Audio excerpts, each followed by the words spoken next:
Well, welcome to Dublin for the 2025 Morton Games. I'm your host, Will Dalton. I'll be trackside all evening talking to the athletes as they come off the track. I'll be getting their reaction to perhaps winning the race and also the conditions this evening, whether it will affect their performances or not. Of course, a whole host of Irish athletes will be performing here tonight. A host of them performed so well last year in Paris in the Olympic Games of 2024. And they'll be joined by loads of athletes who travel from all over the world to compete at this famous meeting. Well, as I said, it has been a scorching hot day in Dublin. Will that affect the athletes? I don't know, but I'm sure two people who certainly will know. It's our commentary team who I'll hand you over to now. Ger O'Donnell, but first, Ronan Duggan. Games here live from Morton Stadium in North County Dublin. A glorious day in the sunshine here. Conditions are perfect for an action-packed evening of track and field. I am Ger O'Donnell. I'm joined on co-commentary by Ronan Duggan this evening, and we're going to have a look through this evening's action-packed schedule. Ronan, you can talk us through it. We certainly are. We've got, of course, we've got the women's high jump. We've also got the wheelchair 800 that's coming up on the track very shortly. We've got an excellent women's discus throw, and then we're straight into the 100-meter sprint after that. So we've got some incredible stuff coming up early doors. Ger, you'll be taking us through the sprints. Yes, we've got a couple of men's 100-meter sprint races there. As I said, that shot put will be taking place at the same time. Then we're into women's hurdles as well. We'll have a couple of 400 metres back on the one lap of the track, and then into the distance events kicking off with that 800 metres running. And then as you go from there, it just gets longer and longer until we climax with that mile at the end. Yeah, it's going to be incredible to finish with that mile, and what an incredible evening as well. You can see here on screen, 31 degrees all evening. I don't think I've ever seen that. What does that 0% mean? I've never seen that before. I'm not 100% sure. I think that's evaporation. Bring your own rain? Yeah. I'm not sure. And I want everyone all around the world that's watching this to know as well that these are the conditions every single year. So if you're looking to run a personal best, if someone asks you to run the Morton Games, go, yeah, 31 degrees, incredible. Absolutely. We see the lineup there for the women's international high jump, which is just taking place down the far end on the right hand side of your screen. It's at the top end of the stadium. We've got a couple of Irish in there, Tara O'Connor and Aoife O'Sullivan, and a host of other international athletes lining up in that one. So it'll be, as I said, we've got three field events underway, but our track action is going to get underway straight away with the T34 and T54 Internationals women's wheelchair race. Yeah, this one we've got Yasmin Hodgkinson, Erin O'Flaherty, Fabian Andre, Shauna Bouquet, Hannah Cockcroft and Niamh Curry. I suppose the one to watch there, Hannah Cockcroft, 9-time Paralympic gold medalist and 13 World Championship golds. And Ger had to clarify with this to me earlier, that's 9 Paralympic golds over different events in the same Olympics, not 9 consecutive Olympics, because that's a lot of Olympics. Hey, who knows, she could keep going. She's certainly absolutely a well-medalled athlete, as you would say, but yeah, certainly a star of the Paralympic scene. It's great to have her on Irish soil here, and as I said, Shauna Bouquet there, just 20 years of age, the young Irish athlete, the sole Irish entrant in this one, and she has been setting PBs across all distances from 100 metres right up to 1500 and 3k. And here we have a women's high jumpers. That's Aoife O'Sullivan there. She's a PB of 181, so she's going pretty early doors. That's up the far end, the North County Dublin end of the stadium, so it's bathed in sunlight at the moment. But she's going to one of our early athletes, last year's champion Urta Machaitska from Lithuania, of a PB of 192, so very high standard. Yeah, absolutely. I would try and get an update on those the heights of those jumps as well, but here we have Hannah Lake. She is taking her opening attempt and she goes clear. The Welsh athlete, Welsh champion. The live results, if you pop onto the Morton Games website, you'll be able to find those, or else if you want to do a bit of typing, you can go with live.athleticsIreland.ie/Morton/menu.html. I think just Google Morton Games, scroll down, you'll find a link to those live results, in particular for the field events, and you'll be able to keep right up to speed with that high jump, the men's shot put, and the women's discus, which are all underway here, bathed in sunshine, as I say, in Morton Stadium. Yeah, I suppose the battle in this wheelchair 800 Ger is between Hannah Cockcroft and Shauna Bouquet. 144.43 for Hannah and 148 for Shauna. They're their personal best. So, you know, Shauna a little bit behind at the moment, but as you said, young athlete, and when an athlete that young is setting PBs, the sky is the limit, really. Absolutely, yeah, Crockwell athlete, and to be lining up next to someone that has achieved so much in your sport and your event must be amazing. It's the second time they've raced this week. They were head-to-head in Cork earlier this week, just a couple of days ago, so it's great to have another great international field here once again, and we are called to our marks in this wheelchair 800 metres. So lane 5 there is Hannah Cockcroft, and lane 4 is Shauna. So they're the two athletes to watch in the white and black outfits out in their outer lanes. You can see they're flying away in these first 100 metres here. The two athletes are locked together, and they'll start to put in now as we come into the back straight. But it is Cockcroft and Bouquet storming into the back straight here. Yeah, geez, it is really tight here. I think Shauna Bouquet is just going to do the sensible thing and let the experienced Hannah Cockcroft cut in front of her and maybe draft off her a little bit around that first bend. But as you said, they are away and clear as it is from the rest of the field. The two athletes with the faster PBs, and Cockcroft, that super talented British athlete, is away. Opened up a gap now on Bouquet. She goes through the 300 metre mark in around 45 seconds. So we're going to look at, obviously, as the laps go on, the pace will pick up, but that last 150 metres is going to be a lot of lactic too. But come through the bow in about 55 seconds, so we could be looking at another down towards 150 or sub running.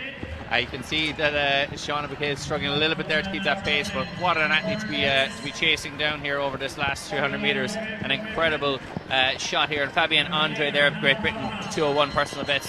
The 2021 European Para Gold champion is entering into the back straight there. She's in third, but it is Cockcroft with 200 metres left to go, and Bouquet in second. These are two athletes we were discussing beforehand, and yes, absolutely straight ahead is Cockcroft. 150 metres left to go. The 9-time Paralympic champion enters into the home straight. Yeah, it's going to be quick as well. She's coming up on the 140, 137 mark there with 100 metres to go, so she is pumping the arms there. I'm sure they're starting to fill with lactic, and as is Shauna Bouquet in behind her. She's got 100 metres to go now, so clock, we're going to be just outside that 150 mark, but there's no doubt in our winner here at the Morton Games. 150.83 for Hannah Cockcroft. Another fantastic performance at the Morton Games. Shauna Bouquet comes through for around 157, and we still have Fabienne Andre coming into the home straight here in that, holding on to that third position. Yeah, and Andre was close enough to her personal best in the end, just a couple of seconds outside it, so good performance there from the British athlete. And we have, entering into the home straight here, with 3 remaining athletes who are tearing up the last 50 metres. Yeah, we're just trying to get a glimpse of who we've got coming in for fourth. There's a bit of a wind there now up that home straight, which they won't be happy about. That's Yasmin Hodgkinson coming through for fourth, and that was number 2, Niamh Curry, coming through for fourth, and Erin O'Flaherty in fifth. And Yasmin Hodgkinson in sixth then. So yeah, great performance there from Hannah Cockcroft, really putting on a show there to open up the track programme for this evening. And what a way to do it. Yeah, Shauna Bouquet has been on the Diamond League circuit, of course, this year as well, Roland. She's been all around the world. She was at that Eugene Diamond League, and she was fifth in that one. So you just see the replay here of our winner coming to the home straight, absolutely flying it. That is Hannah Cockcroft of Great Britain, as I said, 9 Olympic golds. So what can you do with that? She is an absolute champion, and she showed her class here on the track here in Morton Stadium in the sunshine. Certainly, and what an incredible achievement for Shauna Bouquet to be taking on such an incredible athlete at such a young age. 18 years of age, her whole career ahead of her, and she's only going to get quicker and quicker. And I'd say there's going to be a few bits of advice shared between those two athletes on the cool down. Big time, yeah. Some real, as I said, for anybody at this meet, there was some younger races in the pre-program. Junior athletes running miles, we had kids running relays, and we get to warm up and experience what it's like to be alongside those top class athletes as we cut over to the women's high jump. That is an Australian athlete, Emily Quelan. Annie Stapleton, in fact, sorry, that is 1m70. So she gives a little bit of a shake of the shoulders on the way back. She's not too sure, but she will be going again. See, flags are blowing there on the centre of your shot on the home straight. So certainly our 100-metre sprinters and our 100-metre hurdlers will be hoping that dies down, or at least turns around in their favour. Here is, as I said, a couple of jumpers have gone clear so far. Hannah Lake, Julia DeMarschi and Tara O'Connor. We do have a very international field with Chumachenko, Fikete, Ballet, Stapleton, and Bike Skaita, last year's champion in there, and indeed 2023 champion. So she's looking for 3 in a row here. 3 Peters is known. Absolutely.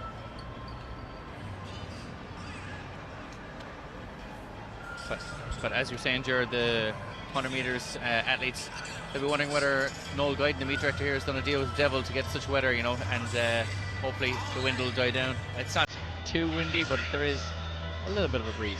Yeah, absolutely. Here in Morton Stadium, the wind tends to be on the back straight most of the year. You just see that is Aoife O'Sullivan. Right jump runway. But we generally here in Morton Stadium, we just see that full lineup again there, Ronan. We got as far as the men's 800 in our early roundup of the action, so what are we looking forward to after that?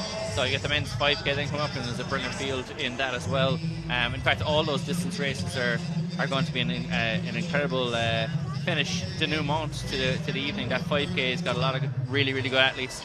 Irish interest in particular. You've got Brian Fay, Cormac Dalton, you've got the likes of Jack Bruce, Sebastian Fry in there as well. You've got Moen from Norway, so an incredible field that we're hoping to see some really good results out of that one later on.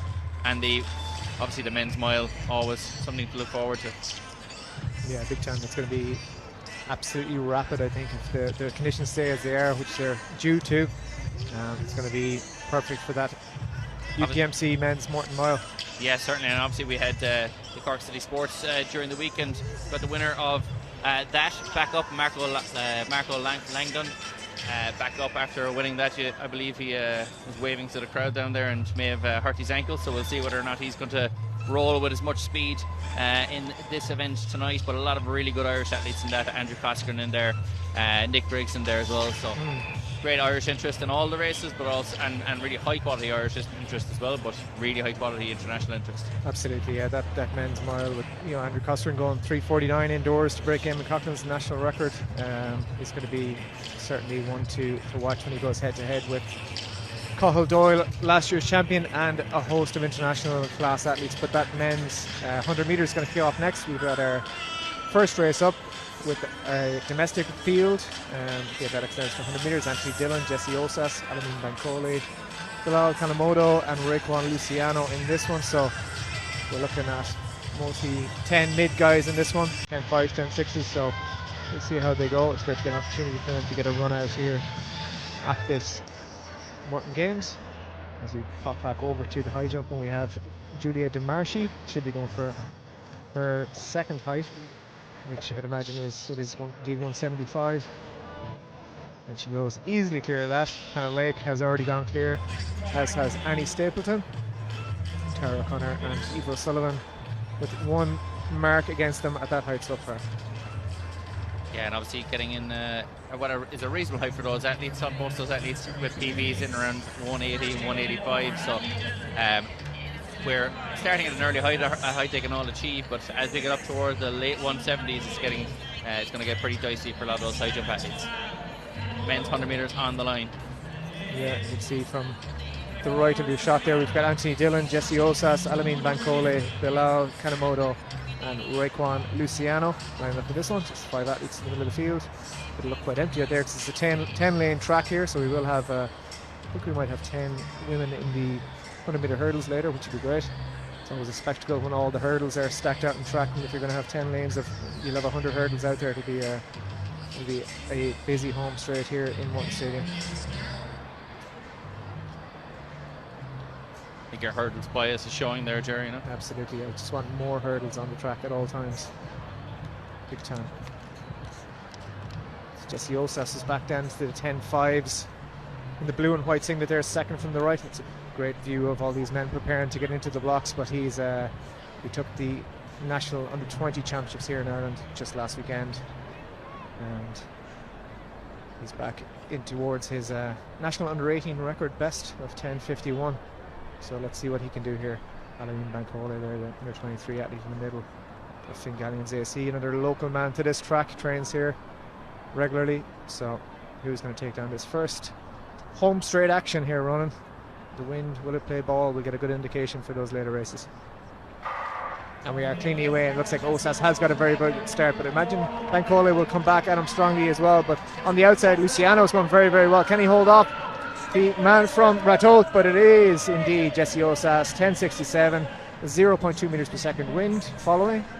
seems to be kind of blowing in towards us in the commentary box on the home straight here, so maybe a little bit of a crosswind there, but didn't affect those men too much, not too far outside season's best for most of them, so that's signs are good for this.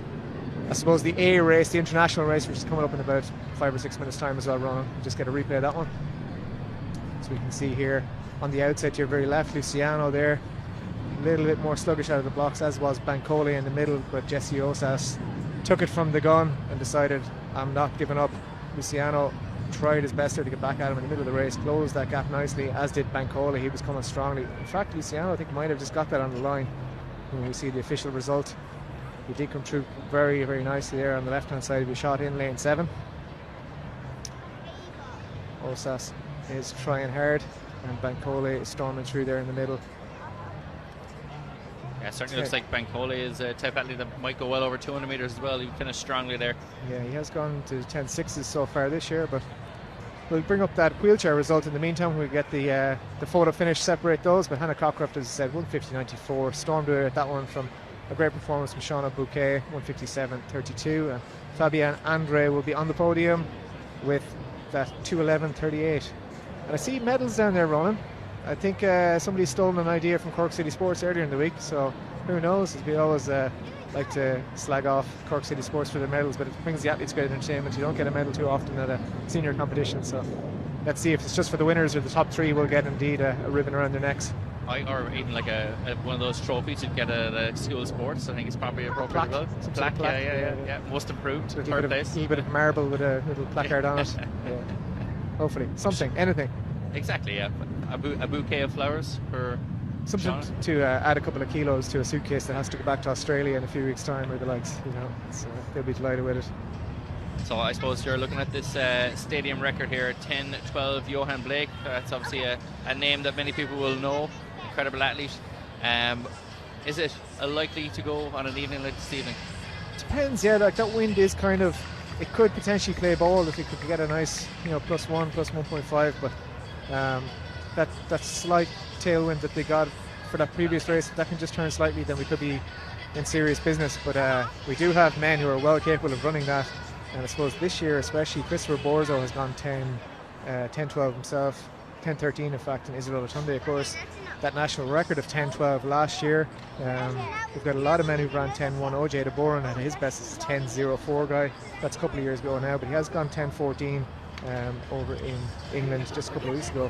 So we will have to see, but it's going to take an athlete at their very, very best to get near it. But look, the conditions are perfect, temperature-wise especially. With the tailwind and the competition, the level of competition might just push somebody on here to do something special.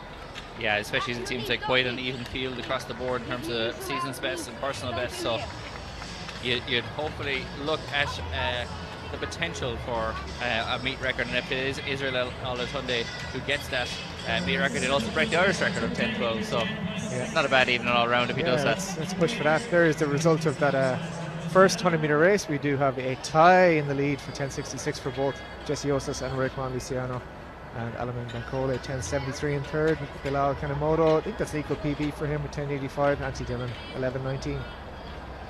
Yeah, 10.66, famously Battle of Hastings. Indeed, yeah. Don't know what it is, but I know the date.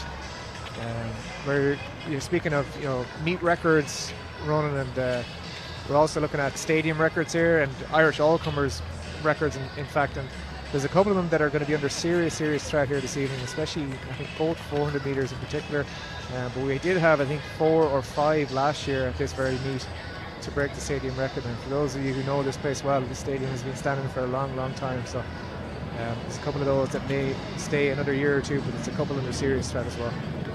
Yeah, there's certainly a couple from back in the day that are look like they're pretty safe, but then there's a few from recent years that could be toppled, and certainly some all-comers records that could be toppled as well. Yeah, Sydney Marie's 3:49 all-comers record set in the Mardic Cork, potentially under a bit of threat as well. Yeah, it's certainly within the wheelhouse of Andrew Cosker, of course, in that field. He does have that on his mark from indoors this year, but it's whether he fancies the win or the time. But certainly the meet record, stadium record, that 3:51 of Will Lear, I think that's due for revision. It's 11 years old now at this stage, so there's a lot of guys in that field who are capable of running that quick. It was just missed last year and the year before, so even domestically, you've got also like the likes of Brian Fay in there as well, Darren McEnany, Nick Griggs. We're just naming the Irish athletes in that mile for now, but I mean it's really, really stacked from top to bottom. Yes, but Will Lear could live on for another year. He's been hanging on by his fingertips for the last year. So I remember that night, great night, similar to tonight actually in terms of the weather. It was indeed, yeah. We were here, and it just shows what quality that is. A 351 mile is still a 351 mile. It's not, never a guarantee, no matter what someone's PB is, that you got to go out and run it. And there is also the prestige of taking that trophy home. So we've seen how thrilled Cathal Doyle was to take that last year. And 3 years ago, himself and Andrew Coster with that massive battle down the home straight, and a dip and a fall, and I think maybe a fractured collarbone for Cathal Doyle, but had to settle for second place on that occasion. But you see Fatimata Bali there in the high jump. She's gone over 185 already this week down at Cork. She's giving herself some positive affirmations on the runway. We'll see what the bar is currently set at. So we're at 175 was the most recent. We had Tara O'Connor going over that. This is Aoife O'Sullivan, I think. It is indeed, yeah. So that must be 180, I'd imagine now, her kind of first attempt. Should we go over at 175 the second attempt? So it's really getting to that. It's going to be a little bit of a struggle for a couple of those athletes getting up to that 180. A lot of PBs in around 181, 182. So it's really on the rivet, as Sean Kelly would say for them. Conditions are quite good though here. So again, once the wind doesn't interfere mid-jump, you see Hannah Lake is on the runway. She goes easily clear in 180, so she'll be happy with that. It's a nice first-time clearance. And you just see Israel Olatunde. He gets a huge roar from the crowd. He is Ireland's fastest man in history. 10:12 last year. And he gets a raucous roar. He goes in lane 3. Christopher Borzo of Haiti, the national record holder, set this year. He goes beside him, based in the States. Olympian last year at 100 metres. Oji Edaboron, who's a couple of years ago now, but under 23 champion over 100 metres. Is 10:04 at his very best, but he is back down to the 10:1s. Ian Kerr, a man we see in Ireland every year quite often.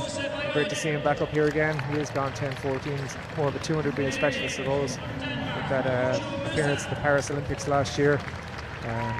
He's only got 20:33 in Ireland last year. In fact, we've got Joseph Ayowade beside him. Then we've got Kojo Musa there, number 3 on your list.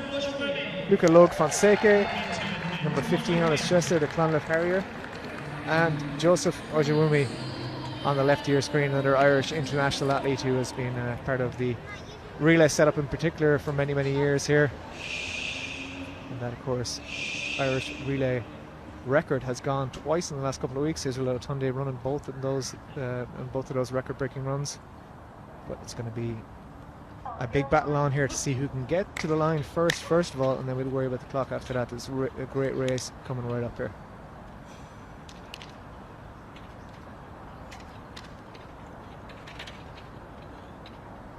From the right to left of your screen, Michael Farley is another man who's on that relay record-breaking team with Olatunde. He's got Ibe Takeda beside him. He's a man in good form. He's run a lot of races already this year, though. Israel Olatunde is next in lane 3.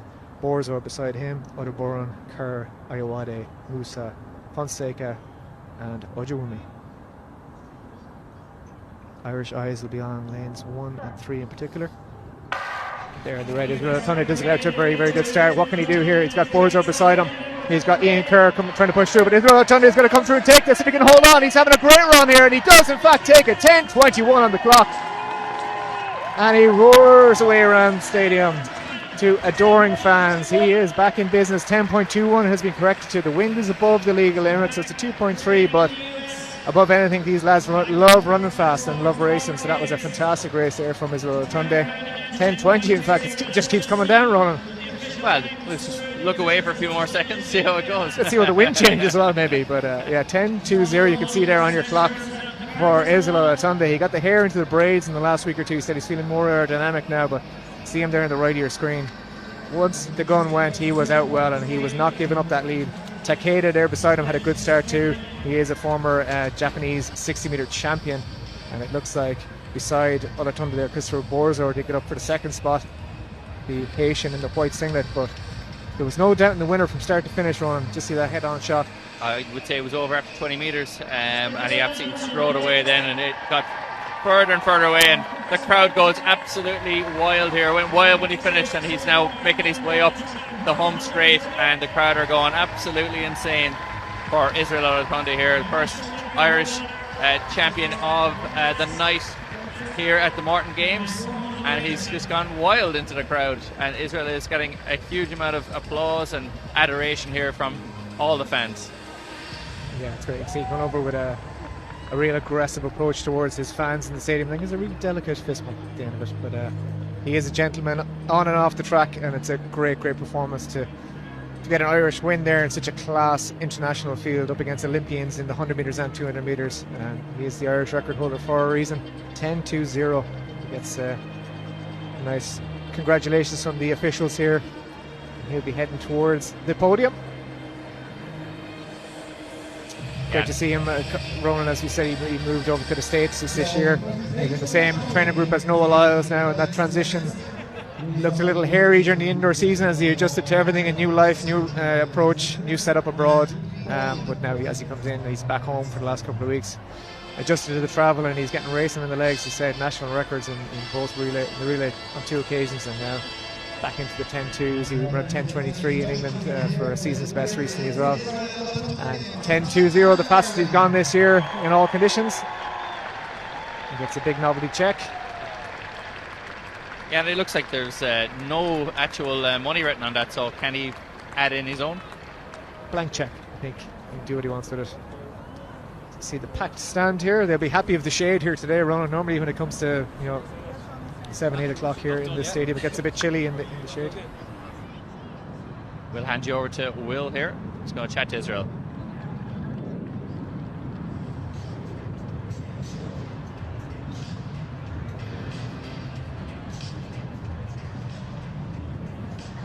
Well, it's the men's 100 metres, and of course, who has go again once more.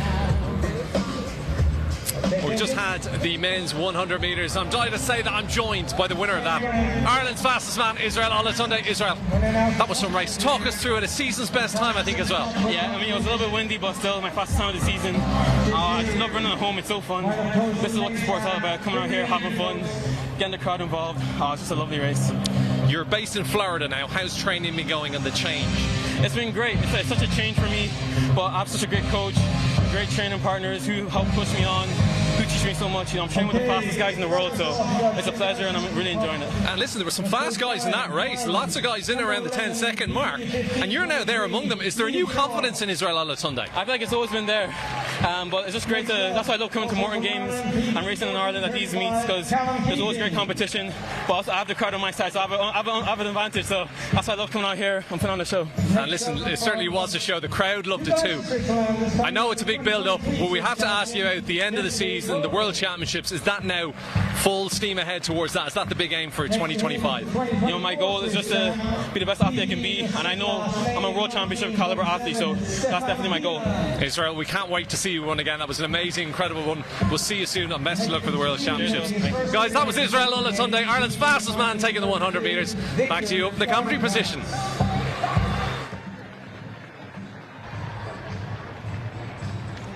Great to hear from Israel Olatunde there. As said, it's great to be back racing on Irish soil, and there's a huge crowd here as well, so he'll be looking forward to the Irish National Championships in a couple of weeks' time, but got a nice taste of what that's going to feel like in front of this crowd this evening.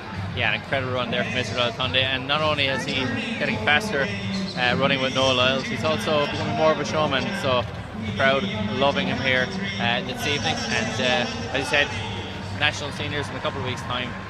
We get to see Israel out running again on this track, but incredible performance there. More to come. Exactly. If you're sitting at home watching the stream here tonight, you have good encouragement to come out here in a couple of weeks, 2nd and 3rd of August, to catch Israel Olatunde, be challenged by the likes of Boriak and Ola in that men's 100 metres to see.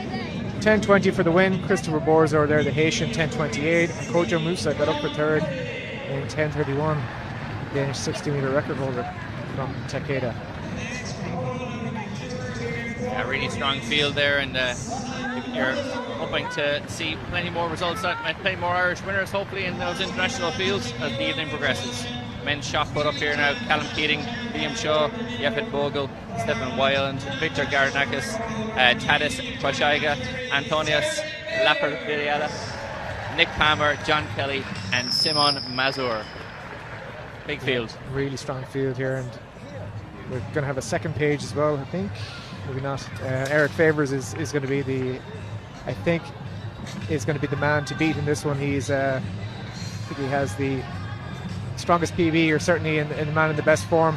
But you see John Kelly, Simon Mazur, and Eric Favors there rounding it out. But it will be the Irish record holder, I think.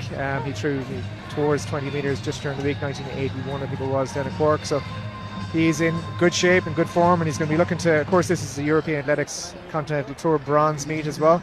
So we're going to be looking for bonus points for these men too. And a big win, big throw, plus bonus points means better positions for Tokyo. Potential qualification, we'll see the discus throw results. It's ongoing, of course. You can keep an eye on those results on those links. Hop onto the Morton Games website to find that. But Stefania Stromillo out front with 58.09. Niamh Fogarty sitting down at fifth there at the minute at 54.99. She has broken the Irish national record this year in the shot put, so she'll try and push out towards that. And if she does, she's going to be approaching the podium lead. Just 2 throws gone so far in that one. Stromillo out to 58.09 with her first throw, and lots more to go. 4 more rounds. I suppose Jared just going to give us an idea of the idea around the World Continental Tour bronze meet and how those bonus points and all that kind of stuff. How does that work for these guys going towards Tokyo in terms of the World Championships? Yeah, so I suppose it's for those of you not too familiar with it, and you're better off if you're not, because it's a headache. But we'll just go through this roundup of the lineup. The 100 metre hurdles are up next from Davy. We've got Orla Mannion and Molly Scott, 2 Irish athletes on the inside 2 lanes in 1 and 2. We've got Danielle Shaw, the Australian, goes in 3. Irina Budzinska goes in 4. Selina Wojciechowski in 5. The Swiss athlete Diana Suman in 6. Marley Jessup in 7. Arabella Adekoya in 8, and in lane 9 Sarah Quinn. So we've got a number of Irish champions across 60 metres, 100 metres, 100 metre hurdles, and under 20, under 23 hurdle champions just from last weekend, all in this one, as well as a very strong international field. Nick Shaw is the only one to have gone sub 13, the Australian silver at the Australian Championships this year. Wojciechowski had a great run down at Cork 2 nights ago, just picked on the line by Abigail Paul of Great Britain.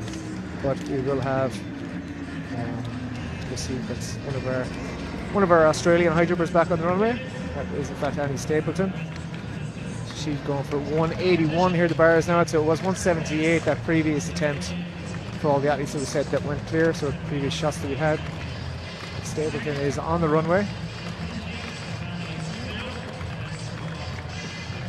She has gone over 185 just this week, and she goes clear 181 this time around, so happy days for her. Again, conditions are good for jumping. If those winds die down, it's going to be like a bit of a pole vault setup. Wait for the wind to drop a little bit and then go. They do have the little wind sock is up there at the pole runway, which is alongside that high jump. You see the deck chairs are there behind the stadium, behind the high jump. But just on those bonus points, Ronan. So it's performance plus placing basically gives you a point scoring, but the higher you are up, and the higher the tour is, so gold, silver or bronze, the more points those placings provide. So if it likes Eric Favors a win here today, I'll give him 60 bonus points, which will be worth an extra couple of centimetres essentially. Just a failure there for Julia Demarchi. She has a clean card so far, that's her first knock. But back over to this women's 100 metre hurdles. I said just intro in there, Orla Mannion, the under 20 Irish champion. Beside her is Molly Scott, who had a great run in Cork just earlier this week. She is a former Irish 60 metre record holder on the flat. Then Shaw, the Australian silver medalist, there in number 9 to the right. Irina Budzinska, the Ukrainian, 13.09 at her best. And watch out for Selina Wojciechowski here in the sleeves. She will be out like a rocket, and see can she hold on this time around.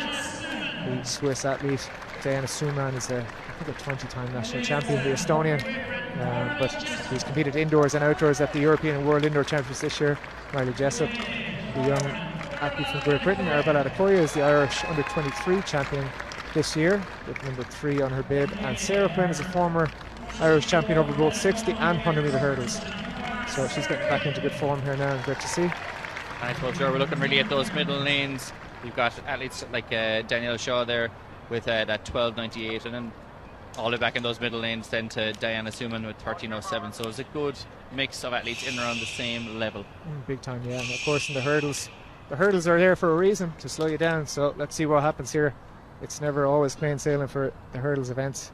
But as you said, the sprint events tend to be lined up with the middle lanes, the athletes in the best form. So let's see how that pans out. Shaw with the fastest PB there, third from the right, the Australian. Budzinska beside her and Wojciechowski. Can they give her a real good race? And we are cleanly away. Molly Scott is out there very well in lane 2. She's pretty first over the first hurdle. Budzinska's going very well beside Shaw. Shaw's a bit of work to do. Wojciechowski going very well, as is Danielle Suman. And it looks like Suman is going to come through. It's going to be very, very close on the line. And Suman's going to hold on just from Danielle Shaw, I think, sneaking up in lane 3. And Wojciechowski possibly beaten down to third. But a great performance there. 13.12 is on the clock. I think it was indeed Diana Suman who got it in 13.11, corrected to on our infield clock. That on the shot there is just showing Danielle Shaw, who I think possibly got up for second place. You see a big crowd on the hill here on the grass enjoying those performances. And just it was Selena Wojciechowski got up for the second spot on the dip from Danielle Shaw. So just see the replay here, and Suman, Deep Jessup there, third from the left, get out very, very well. And Diana Suman was kind of controlling it from the gun. Shaw and Wojciechowski really pushing back towards the last hurdle. She had a nice gap off that last hurdle and really closed very, very well. And Wojciechowski with a nice smooth run off it too, so that head-on shot. Can't see Marley Jessup probably was first over that first hurdle, third from the left, but see Wojciechowski and Suman were neck and neck there all the way through. Danielle Shaw started to move away from the athletes either side of her. She had a bit of space, focus on her own run, but couldn't quite get there in the end. 13.11 for Suman, 13.18 for Wojciechowski, and Danielle Shaw 13.20. 0.9 win, so legal clocking. So good legal performances there for all the athletes in that one.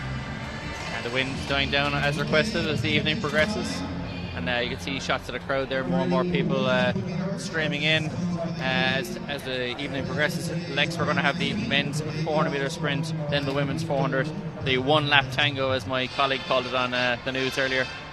Watch that back. And then we also have the 2 lap tango over 800 metres at 8 o'clock, and then the women's directly after that, followed by the 5k, 12 and a half laps of pure misery and pain, and then we have the women's 1500 metres. That's just for me watching it. And then finishing off with the Morton Mile. And we have Suman collecting her novelty check. Just always reminds me of Happy Gilmore and wanting the checks into the back of the car. Congratulations to her. Absolutely a great performance there. And we have the results of that Davy women's 100 metre hurdles. So Diana Suman, the Estonian, 13.11 for the win from Selena Wojciechowski, Swiss athlete, 13.18, and Danielle Shaw from Australia with 13.20. Yeah, an incredibly tight race there across the board, and a lot of really high quality athletes. And Shaw there, the favourite, getting pipped in out to third as well, so a bit of an upset. Yeah, I suppose getting used to her European tour, I suppose, so far, the Australian silver medalist. But we are going to pop down to our 100 metre hurdle winner is down trackside with Will. We'll get a chat with her very, very soon. Diana Suman, the Estonian. See some good performances from the Irish athletes in that one as well, getting ready for the national championships. And we have Will trackside with our champion. Well, joining me now is the winner of the women's 100 metre hurdles, Diana Suman from Estonia. Diana, congratulations, a fantastic win. Are you happy with the race? Thank you very much. I'm very pleased. It's my season best, not far away from my personal best, so I'm very, very, very happy. That big mark is the 13-second mark. Do you think you're getting closer and closer to getting sub 13? Yeah, tell me about it. I have been chasing that for years. I really, really, really hope that this year I'm gonna conquer it. Were you expecting these conditions in Dublin? Seriously? No, but last week I watched the weather forecast, and it was superb. And I am so happy. And listen, finally then, what is the plan for the rest of the season? Are you aiming for the World Championships? Is that a possibility? Yeah, I would like to go and getting that PB and getting that 12 seconds. I know. I'm sure we'll see you go sub 13 soon, and best of luck for the rest of the year. Lots more action on the track. Let's head back to the commentary team.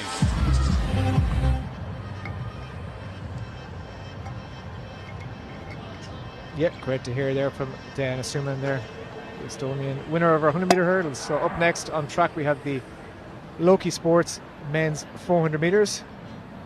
We have got Hugo McGee, Chris O'Donnell, Alexander Porhuilko, Eliane Larakina, Mohamed Abdullah Kunta, Terrell Thorne and Conor Kelly right on this one. I see an absentee from the Irish perspective of Jack Raftery here, Ronan, but we are going to look at most likely a sub 45 second clocking here if these men are on form, and it's Larahina and Poroshenko of Ukraine have both gone well below that 45 second mark, and if they do, that would be a stadium record and an all-comers record. Exactly, Brian Gregan with the meet record 45.26, and of course Malherbe of South Africa then in 2000 with that stadium record 45.25, so that sub 45 is serious clocking on Irish soil. Yeah, we just saw Nick Palmer there taking a throw to New Zealander and shot put. That was his first attempt. John Kelly is next up into the circle, another Irishman, as well as the national record holder Eric Favours, who has gone over 20 metres. Yeah, Nick Palmer with a PB of 20.07, so certainly putting a bit of pressure on Eric Favours. Big throw there from John Kelly, and around kind of 18.5 metres or so.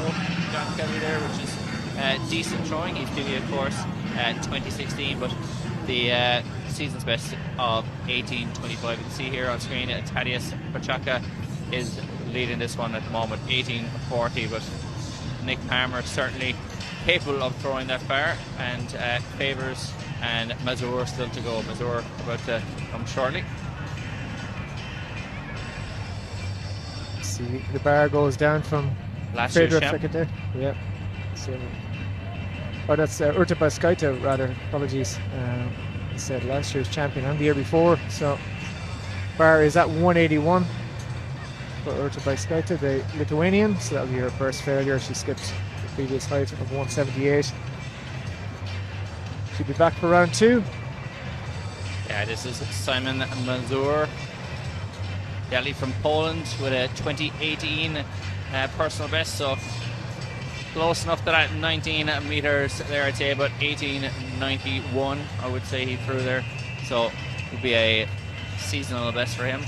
High jump here, Chomachenko from Ukraine.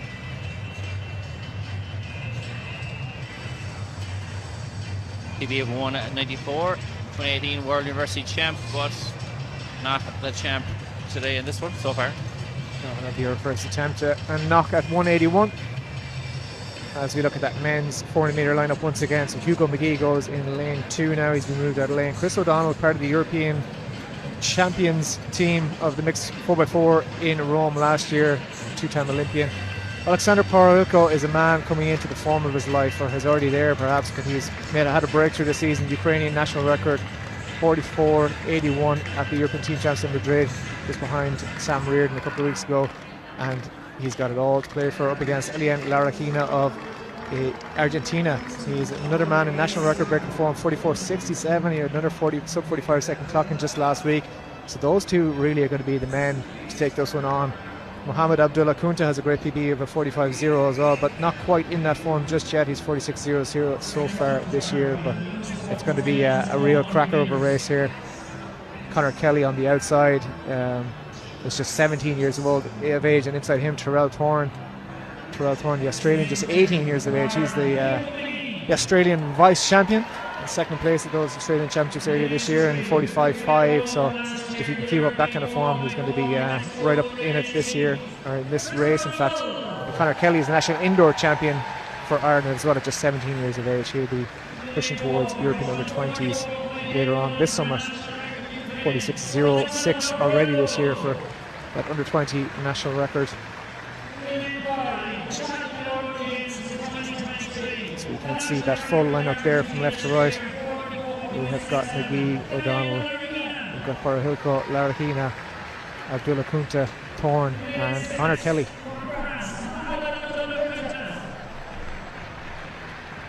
The Frenchman just gives a wave to the crowd in his full French kit. There's Chris O'Donnell, number 3 behind him in his Sligo AC, his North Sligo AC vest. He is a 2-time Olympian for Ireland in the 4x4 relays mixed and European champion last year in that 4x400 metres. His gold medal teammate will be up next in that women's 400 as well, Charlene Mosley, but for now he's got it all up against him with the men outside him. Porahilko in the black vest, Ukrainian, and Larahina with number 5 behind him, the Argentinian record holder. Backwards cap on, it's glued on, it never comes off. What can he do here? We're looking for a sub 45 clock, but who's going to take those podium places?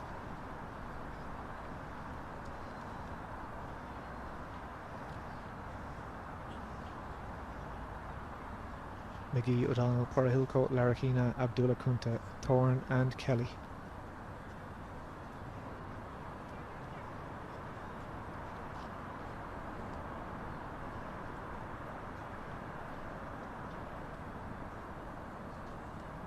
Tension is building. And we are cleanly away. First time of accident. Larahina is out very, very well. Porahilko at those team champs kind of chilled the first half of the race. He's doing something similar again. Chris O'Donnell is trying to get up on him there from lane 3, but it is Larahina on the back straight is streaking up towards Abdullah Kunta on the outside. Conor Kelly is going very, very strongly. He is a very fast athlete. He's run 10.6 in the 100 metres this year, but Larahina, as we look through the 200 metre mark, is moving his way up through the field. He's closing down the stagger on everyone. Conor Kelly on the outside is having a very, very strong run here. Let's see what he can do in the last 100 metres, but there's no doubting at the minute who is in front. It is Eliane Larahina, but look at Porahilko coming through there in the black vest. He's a little bit ragged, but he is strong, and Abdullah Kunta is having the race of his season. What can he do here? Can he get up towards the winner? But it is going to be Eliane Larahina. Look at the clock, 45.10. That is a new stadium record for Eliane Larahina, the Argentinian. What a run, the fastest run we've ever seen here in Morton Stadium. That is absolutely fantastic performance. Indeed, I think it is an all-comers record. We've never seen faster on Irish soil. A brilliant, brilliant run for the Argentinian, the man with the backwards cap. Abdullah Kunta there of France will have run a very, very big season's best as well. And indeed, Alexander Porahilko, another strong race, definitely one of his best races, but not quite into the 44s, but 45.10 unofficially on the clock for the Argentinian record holder. Yeah, it's hard to describe Larahina in any other word than smooth. Smooth looking while running and just while standing around. He's absolutely flying out of the blocks and then just looks so smooth on that back straight. Everyone else is getting ragged. He really only gets ragged getting into that last 80 metres here, and the other athletes start to come back at him. But an incredibly efficient looking runner all the way around. Yeah, he is tidy. He is tidy. He took that one with a bit of ease in the end. I think it looked quite close to 50 metres to go, but he was the man, as I said. He keeps those legs moving smoothly, and he takes the title. Sponsored by Loki Sports. Just seeing on screen there, the backwards cap looks like it's back in. It's there for life. It's always on. He's had that on for years and years. It never comes off. Social situations are not. He can sleep with it on. I can only presume with it on. Side rest on his side, fetal position. But no, that was superb. And as I said, we've never seen faster on Irish soil, and a huge run there. And from the Irish perspective, Conor Kelly 45.85, so he is into the 45s. He's 17-year-old. He doesn't turn 18 until next week. So that'll be another Irish under-20 record for Conor Kelly. Sets him up very, very nicely. He's the fastest in Europe at the moment, one of the fastest in the world at that age group. So a brilliant run for him. But there's no doubt about the winner. There is John Shields, coach to the former stadium record holder Brian Gregan, or meet record holder rather, Brian Gregan. But 45.10, Eliane Larahina, absolutely fantastic. You see a very, very close failure there. Drop onto the mat. Chumachenko there from Ukraine, then their second failure at that height, so got one more shot. Very, very close on that one. Yeah, just clipped it on the way down. Very unlucky. 181 the bar is at, and I think maybe even looking from some of the times in those 400s, it might be a little bit blustery down there, certainly from the winner and those in the top 2 or 3. But obviously, Conor Kelly, it didn't do him any harm. He stormed around that new personal best, but perhaps just with that high jump as well, the wind had a little bit of interference with them. Yeah, as I was saying earlier, a youth in Conor Kelly running that well, and you always see when someone's coming through at that age and they're starting to run PBs, the sky is the limit. They can make a big jump on, especially on an evening like this evening when they get up to the level of these international athletes and are inspired by their surroundings. Great run from Conor Kelly there. Fourth on that with 45-85 first round results here. And behind some really high quality athletes in that field. Up next, the women's 400 metres. We see in the shot put there. That is Anastasios Latafari from Greece in 1993, his personal best, two-time national champ.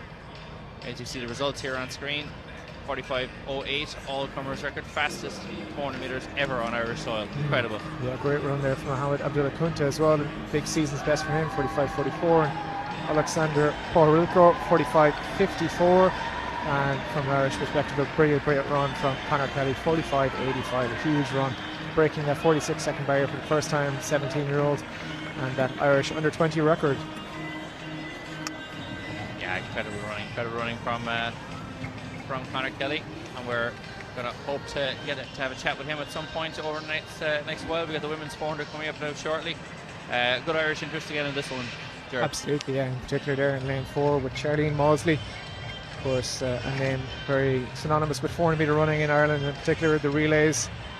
One of the stars of our women's and mixed 4x4 teams, fourth at the Olympic Games last year, of course, and she'll be joined on the start line by one of her fellow European silver medalists in that relay, and Lauren Cadden, who ran the heats in Rome last year and picked up that medal. But there's an Olympic silver medalist in between them, and Lisanne de Wit, the Dutch athlete, running in that Olympic final in Paris and picked up a silver medal. She also has world medals, gold amongst them, so she is a top class athlete, as is Hannah Kelly outside her. She is in great form. The British athlete again, in particular in the relays, has been really part of those British setup. And we're going to go down to Chris O'Donnell, another European champion trackside.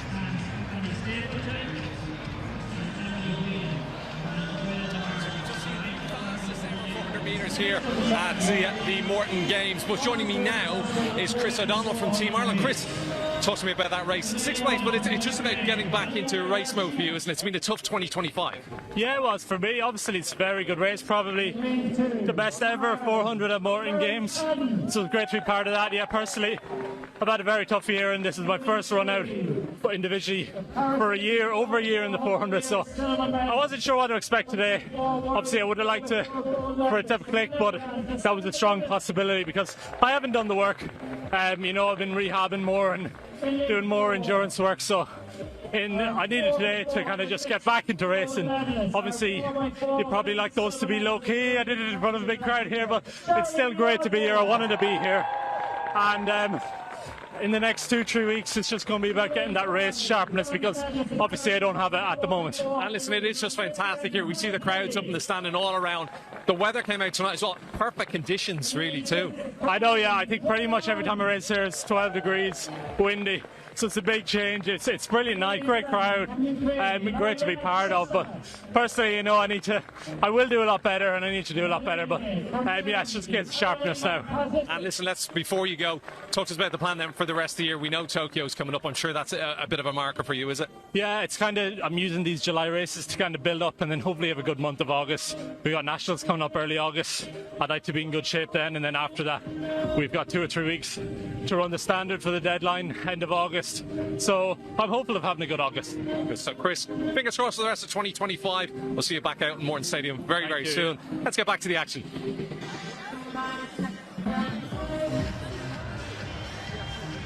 Great to hear from Chris O'Donnell there, European mixed 4x4 champion. He said just trying to get a season underway, over a year since he ran the individual 40 metres, so that'll be the start of it for him this summer. And try and chip away at those times, get himself on a spot on the relay for Tokyo. We just had a women's 40 metre athletes introduced to a huge roar, in particular from lane 4's Charlene Mausley. So from left to right there in lane 1, Velina Yarashina of Ukraine, Lauren Cadden, the Sligo athlete, goes in lane 2. Lisanne de Wit, an Olympic silver medalist from last year, goes in 3. Charlene Mausley in for European champion in the mixed 4x4 and silver in the women's 4x4, fourth in that women's 4x4 at the Olympics. Hannah Kelly, a great athlete from Great Britain, from a relay and individual perspective, the young Great Britain. Tina Manning, another strong Irish relay contender and international athlete. Marina Shostak of Ukraine goes in lane 7. On the outside, Karina Palic of Germany at her best is a 51-second athlete too, but trying to find that form once again. All eyes will be on lane 4. How fast can Charlene Mosey go? Can she beat this strong international field? She is in the form of her season's best at the team champs a couple of weeks ago. And we're cleanly away. Mosey is out quite strongly. Hannah Kelly going very well as well, pushing up on Tina Manning outside her. Lysandra Witt with a little bit of work to do so far. Lauren Cadden trying to close her down from lane 2, but Mosey looking strong on the outside, or the middle of the track so far. On the outside there, Shostak in the Ukraine singlet is going very strongly too. Tina Manning has a nice target with her on her back. Hannah Kelly closing the gap on Manning, and Mosey now, when it comes to 200, has closed that stagger on all athletes, bars possibly Shostak on the outside. Will start to unfold now, come around to the 250 metre mark, and it is Mosey in that pink. She's going to get a huge roar from the home crowd as she comes around the bend. It's going to be quite quick too. She's looking for that stadium record of 51 seconds. Comes into the home straight, and it's herself and Hannah Kelly outside her going very strongly. And Lysandra Witt is coming back like an absolute train. She's going to get up for a second. Can she get up for a win? No, she can't. It's going to be Charlene Mosey. She dips for the line. 51.62 on the clock, and she is the Morton Games champion for 2025. She takes down the meet record by over a second. In fact, not quite the stadium record, which was 51.28 of Joanne Cuddy from 19 years ago at this stage, but I'd imagine it's definitely windy out there. It's almost a second down on what she ran just a week or two ago at the European Team Championships, but a dominant, strong performance there from Charlene Mosey. Lysandra Witt with a really, really strong finish.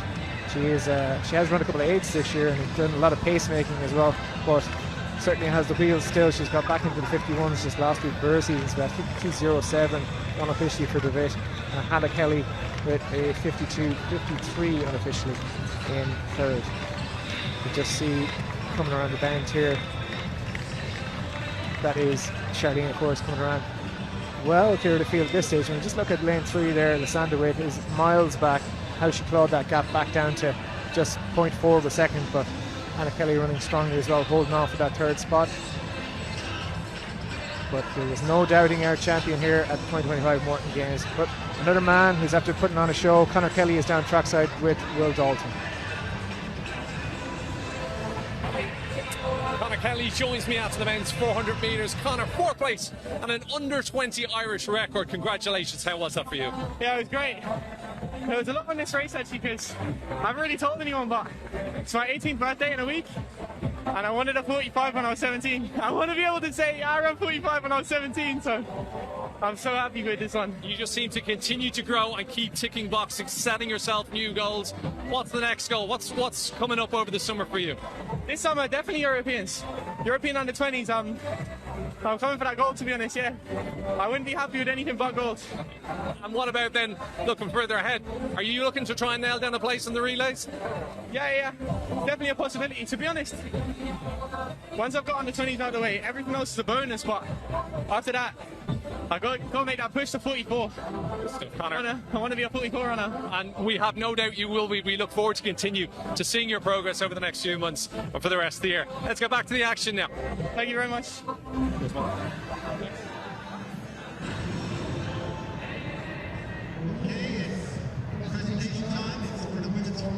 Good to hear from Conor Kelly there. Let's just see the results of that Bon Secours Hospital women's 400 metres. Charlene Mosey, a dominant run there, 51.61, take the win from Lysandra Witt, and Hannah Kelly in third. Now she's set another good 52-second clocking from Tina Manning in 5th place.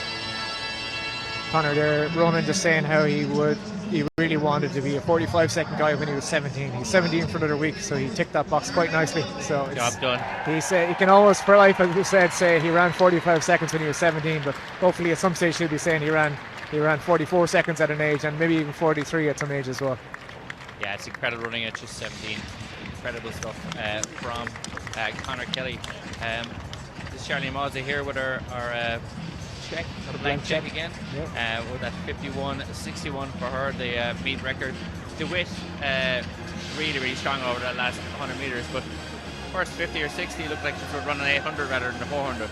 Yeah, and I said DeWitt is always strong in that second half of the race, and it's testament to why she's so good on those relays, because in the Europeans in Rome last year, she literally got them through by the skin of their teeth. With a finish like that, a dip on the line, 100th of a second got them into the final, and then they won it. So the Irish girls would have been champions other than that from Lysandra Witt. So she has history of doing that. She's very, very strong. Just as the season goes on, that first half of the race will sharpen up a bit. But there we see the lineup for the rest of the evening as we approach 8 o'clock. Men's 800 metres will be next up on track. We've seen a track record here last year, meeting record, Edmund Duplessis with that low 144 clocking. So we're looking at men trying to do something similar here. We do have a couple of 144 guys in the field. The pacemaker is going to go through in about 51 flat and try and hold on for as long as he can. But it's certainly possibly a little bit breezier than they would like down there, judging by the times in that women's 400 metres. But of course the men's was quite quick, so we'll have to see. Hopefully those gusts will die down as the race goes on. Yeah, really strong field in this men's 800. Thomas Randolph, one of the standouts there, the great British athlete, 1:44.88 is his personal best. Tiernan Rocken, also of Great Britain, 1:44.89, and that was in the Belfast IMC earlier this year. So really strong running for this from him this year. Second place at European Team Championship as well in that A division in Madrid. The Preston born athlete there, Tiernan, wearing a bib number 9. A couple of really good Polish athletes in this one as well. Werderka from Poland there, 1:44.23. That was only on the 5th of July, so it can't be denied he's in form.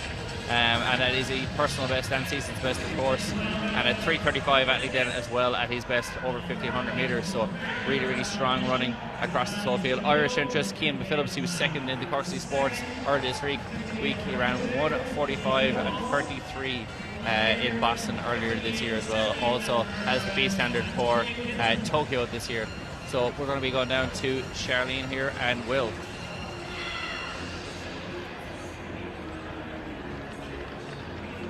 Well, another home victory this time in the women's 400 metres. And who else but, of course, the one and only Charlene Mosley. Charlene, congratulations. How was that for you? Yeah, honestly, a win on a home crowd and a day like today, it's a very special feeling. I have my family up there and I just dug deep to the line to try and hold on for the win, and I'm so happy I did. And you said to me you went out hard from the start, which is maybe not like what we've seen before from you, and maybe a little slower towards the end, but listen, you'll take a win. Yeah, exactly, and I won't be doing that again. But no, I'm glad I committed to it and held on for the win, yeah. And talk to me about this crowd here tonight and the weather. Honestly, who would think we're in Ireland right now? And this crowd, wow. I know the support we have when we go away to an international competition, but nothing like stepping out here today. Honestly, I nearly started crying before I started. It was very special. Well, you've certainly done everybody proud. Before you go, need to ask you just about the rest of the year. Obviously, everybody's looking towards the Nationals and then Tokyo as well. Is that something that's really fixed in your focus now that we're all running leads? Yeah, exactly. It was just a weird season for me this year. It really is just one race at a time. Of course, I'll be here for Nationals and at the World Championships in September. Well, we can't wait to see you knock more and more time off that time. A great race tonight. We'll see you back at Nationals. Charlene Mosley, another victory in the 400 metres, another home win. Let's get back to the action once more.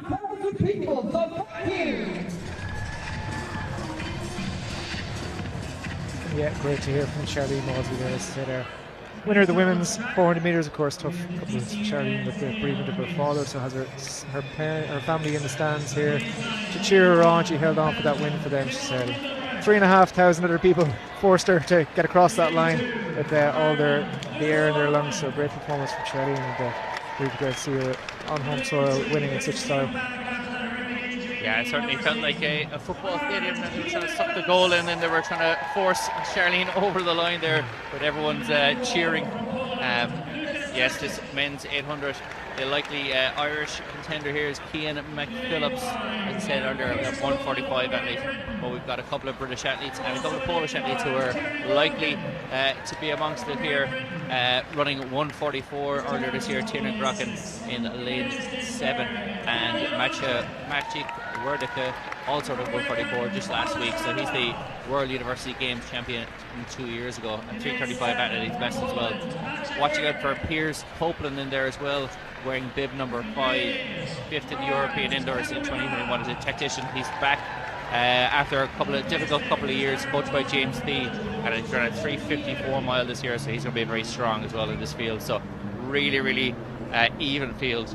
Pacemaker is Aaron Botman. He's going to go through in 50.5, which is fairly swift movement, going to try and get to 600 metres. 31-year-old is a 146 at his best, so he's going to get stuck in. I think 50.5, it might be more of a 500 metre effort than a 600 for a Botterman there of Belgium, but we are away at the first time of asking from the starter. Let's have a look at Cian McPhillips, how he approaches this one. His last couple of races this year on the outdoor scene, he's gone very, very slow through the first 100, but he's moving up a little bit better this time around. He's not going to be last at the 200 metre mark as he was in Cork earlier this week. Certainly, no, it went well from Cork, finishing in second place, not only with that championship Tokyo qualification standard, but the pacemaker Aaron Botman getting to the front there. It is pretty quick, 25 seconds through the first 200 metres, so they are rolling well. They're pretty much single file at this stage because the pace is relatively quick. These athletes are moving through nicely. Botman there leading it at the moment, and just behind them then is Piers Copeland. They're coming up towards 400 metres now, and if they're going to go through in around 50.5, pretty much exactly. Great pacemaking. Yeah, Tiernan Corkin just sitting in behind in second place in the race de facto, and Cian McPhillips in third. So those three Adidas men, once the pacemaker steps off, will be our top three at the moment, but doing a great job. And it is a 500 metre effort from the pacemaker, and it is Piers Copeland who takes over the lead, Ronan. Yeah, they're flying down the back straight. McPhillips there sitting in second place, looking really, really strong. With that 200 metres to go, and he's in third, my apologies, and he's going to try and get round into second place as we see it here. 150 metres left to run. We're flying at the moment. Those three Adidas athletes, Copeland in the lead, but tearing into the home straight, and he is absolutely fine. Sorry, it's Marcus Wordrick with the 144 athlete number 2. Then Cian McPhillips coming around. Can Cian McPhillips get up to win this one? He's just on the Polish athlete's shoulder. He's got 50 metres left to run, and McPhillips going to get it. It's going to be a hometown win here. 144.22, an incredible run, and it in fact is just, it's been corrected. It is in fact a meet record, breaking Edmund Duplessis of South Africa's record from last year. 144.19, incredible running from Cian McPhillips. Yeah, that is absolutely unbelievable from Cian McPhillips. A brilliant run there. Took it on the home straight from Wojciech of Poland, Widerka of Poland, in fact, who would be just outside his own personal best, but a huge personal best there for Cian McPhillips. A stadium record, a meet record. See coming around that bend. The young Polish athlete did all the work once the pacemaker stepped away. Tiernan Corkin sitting in third place, but what a finish there from Cian McPhillips. Instead, he got himself up into the race this time, more so than he did the last two races. I was going to say to you before, Ronan, he needs to finish in lane 2 to win, because on Wednesday he finished in lane 3 to come second, and at Team Champs he was in lane 4 to come third. So it's the maybe the lane of high hopes, new one. Yeah, the lane of high hopes. You can see him there. The Polish athlete Widerka is just holding that outside of lane 1. He's doing absolutely everything right. You can't do any more than what he's doing there, but outside of actually pushing out McPhillips. What a run, getting around him and tearing down the home straight. As you said, he got out a little bit harder in this one and kept himself in the mix the whole way through the race. Too good a field to let them get away. And you can see there 144.19, 144.40, 145.70 the top three, so incredibly fast running here. Lewis Loughlin there with a 147 run as well. It's a really positive run from him. Yeah, and see the importance of that dip as well. He gets that stadium record and meet record. He'll get a nice little bonus in an envelope as well from Noel Guyton, our meet director here. But it is, when you're going to run fast, you might as well run as fast as possible. So dips through the line to break that stadium record. 144.19. Second fastest Irishman of all time. Prior to this year, he would have been a national record behind. Mark English has, of course, broken through to 143 now, but there's a very, very happy Longford man, Cian McPhillips, record breaker. Yeah, incredible run from him, and as such a young athlete, Mark English has set the bar for him again, but he's got a bit of time to try and chase him down. Up next, we're going to have the women's 800 metres, and hopefully we'll see a similar level of international performance. You can see here Cian McPhillips 144.19, Widerka 144.40, and Tiernan Corkin 144.570, so just outside his personal best. So really, really top class, top three there, and we're going to chat to Cian McPhillips now with Will. Well, another Irish win here at the Morton Games in 2025. The latest one. Cian McPhillips joins me now. Cian, not just a win, but the fastest time ever ran on Irish soil, I believe. 144.19. Where did that come from? Yeah, it's been I've been working towards that for a long time. Kind of got derailed at a couple of stages, but just kept working. had a bit of a fall indoors, kind of disrupted things, but worked my ass off on the bike for about 9 weeks, and just gradually getting back. So delighted with that and well ahead of schedule. And hopefully I can keep improving throughout the season. We hope you do too. Listen, talk to me about the race. Tactics seem to be perfect. You got that spot on, and perfect conditions as well, wasn't it? Oh yeah, like the main thing is the conditions. I think wind was great, the field was great, having a lane to yourself, you know, having to go through so quick, and having the guys like Wyderk and them just being aggressive and getting on it. It's a huge help. As good as that time is, you know, I might not even go quicker over the summer, even though I get in better shape, you know, just because of how good the conditions were. So yeah, no, really happy with it. And Irish men's 800 metre running, it's such a good place at the moment. Mark English doing so well, and the two of you seem to be pushing each other. Yeah, like Mark's obviously, you know, charted the path forward, and the best we can all do is just, you know, hope to challenge him and get closer and closer. But yeah, it's a big motivator. You know, I'm a bit away from maybe winning medals as he has, but getting there year by year. You definitely are. And then finally, listen, talk to me about the rest of the season. Obviously, lots of Team Ireland athletes are looking towards Tokyo Nationals first, but yeah. Is Tokyo, you know, serious contention for you? Is that the aim for the season, to make it there? I think so, yeah. It's been a late enough start to the season for me, so even if I did or didn't make it, I was going to continue on into September anyway. But obviously now that I've made it, it's a huge weight off the shoulders. You know, you can be a bit more selective about which races you do. You're not chasing the standards. So the next big one I'd say will be Nationals. Let's put in a good performance there and build off that, see what races I get into, and then yeah, aim for Tokyo. Been an absolutely brilliant performance. I will let you enjoy it with the crowd, and I'm sure you have family members up there and all. Keemar Phillips up there, the fastest run ever by an Irishman in the 800 metres on Irish soil. What a result. Let's get back to the action.